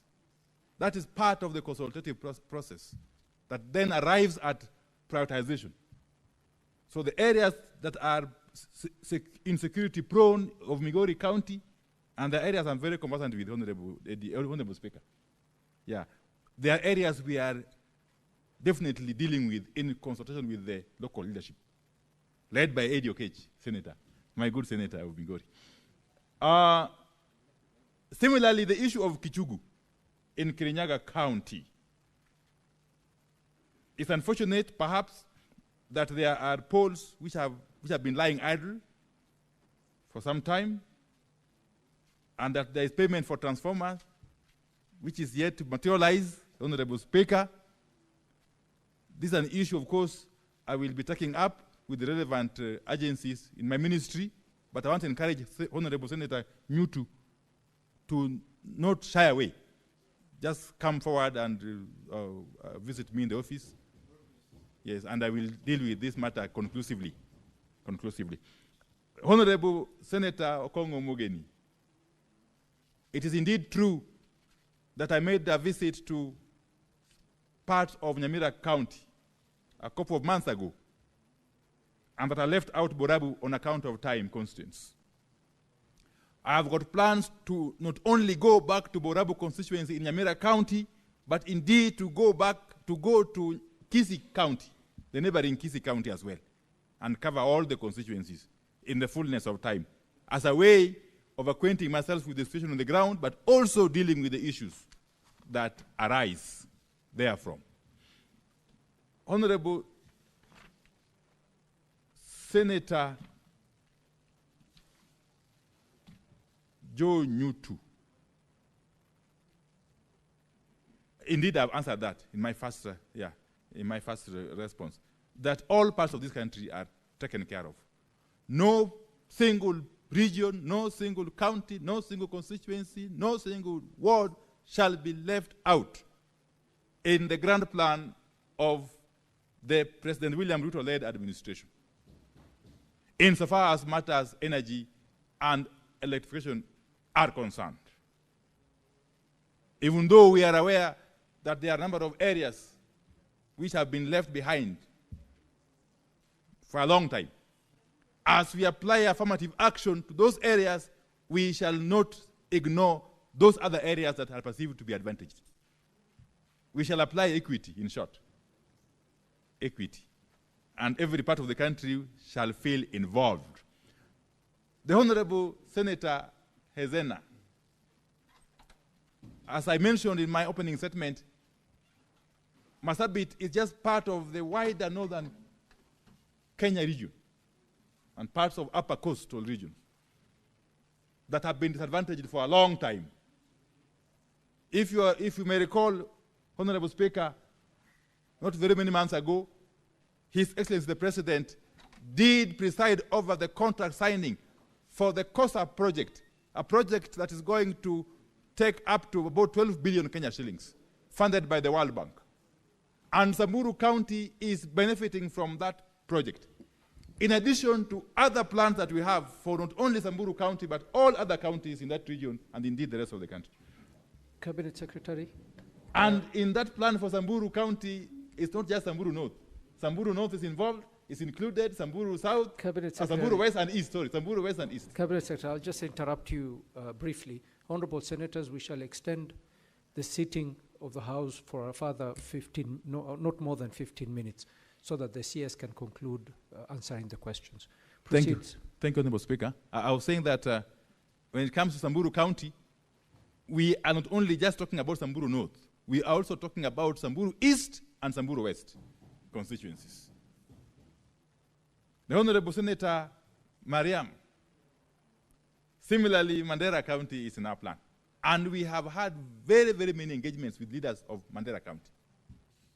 We have had challenges, of course, in towns such as Elwak and many other places, yes, on account of outages of power arising from malfunctioning of our gadgets, our generators. We have got a long-term plan to eventually incorporate Mandera County into the national grid. I must have mentioned earlier, Honorable Speaker, that for Marsabit, for instance, parts of Moyale town are served from Ethiopia. Actually, we serve Moyale town entirely from Ethiopia. And there's no harm doing that. There's nothing wrong with that. Because we're actually encouraging what we are calling East African power pooling. That power can be able to flow across the boundaries. That those who need it can import it, those who have excess can export it, and so on and so forth, to make it affordable and cost-effective. There are discussions at an advanced stage between ourselves and the government of Ethiopia to see how far we can extend their power to other parts of that corridor, apart from Moyale. Not forgetting, of course, the fact that we also import that power to Suswa, about 200 megawatts. Okay? Honorable Beatrice Ogola. You know, what we launched, what indeed the President flagged in Kologi, the Kanyamwa place, is it Kanyamwa there? In Kologi area of Ndiva constituency, was the last mile connectivity project for the entire Homa Bay County. A project which is funded by European Union, EIB, and so on and so forth. And that project is covering almost the entire country, apart from those other counties that are famously referred to as off-grid, which, as I've said, are being dealt with through mini-grid solutions. So that 2.1 billion project for Homa Bay County is not going to stall. because there is adequate funding for it, and we have committed to have it completed by November this year. And Ndewa is definitely part of Homa Bay County, and Ndewa will definitely benefit. And that's the place where we did the launch, Honorable Speaker. Honorable Speaker, I want to go to the last question, really, by the Honorable Mukatana, and I'm very happy that Tana River County is now receiving the necessary attention. And my good friend, the Honorable Senator Mukatana, has been at the forefront, really, of championing for the cause of Tana River County and indeed the rest of that region. Those efforts are now yielding fruits, Honorable Mukatana. And I'm sure you are aware, Honorable Speaker, that if I leave out the issue of the transmission projects that we are doing, Tana River County is going to benefit from about 240 million shillings worth of mini-grids under the COSAP program. Some 4 mini-grids will have to be done in Tana River County. And the money is there, they will be completed. It will go a long way towards addressing access to power by the people of Tana River County as we embark on other projects, Honorable Speaker. Honorable Speaker, allow me to end there, and thank you very much for listening to me. Thank you very much, Cabinet Secretary. And thank you for appearing to answer questions. At this juncture, we are going to end our session, but I would just like to wish you all the best in your heavy duties in connecting this country to electricity. And we pray for you, Cabinet Secretary.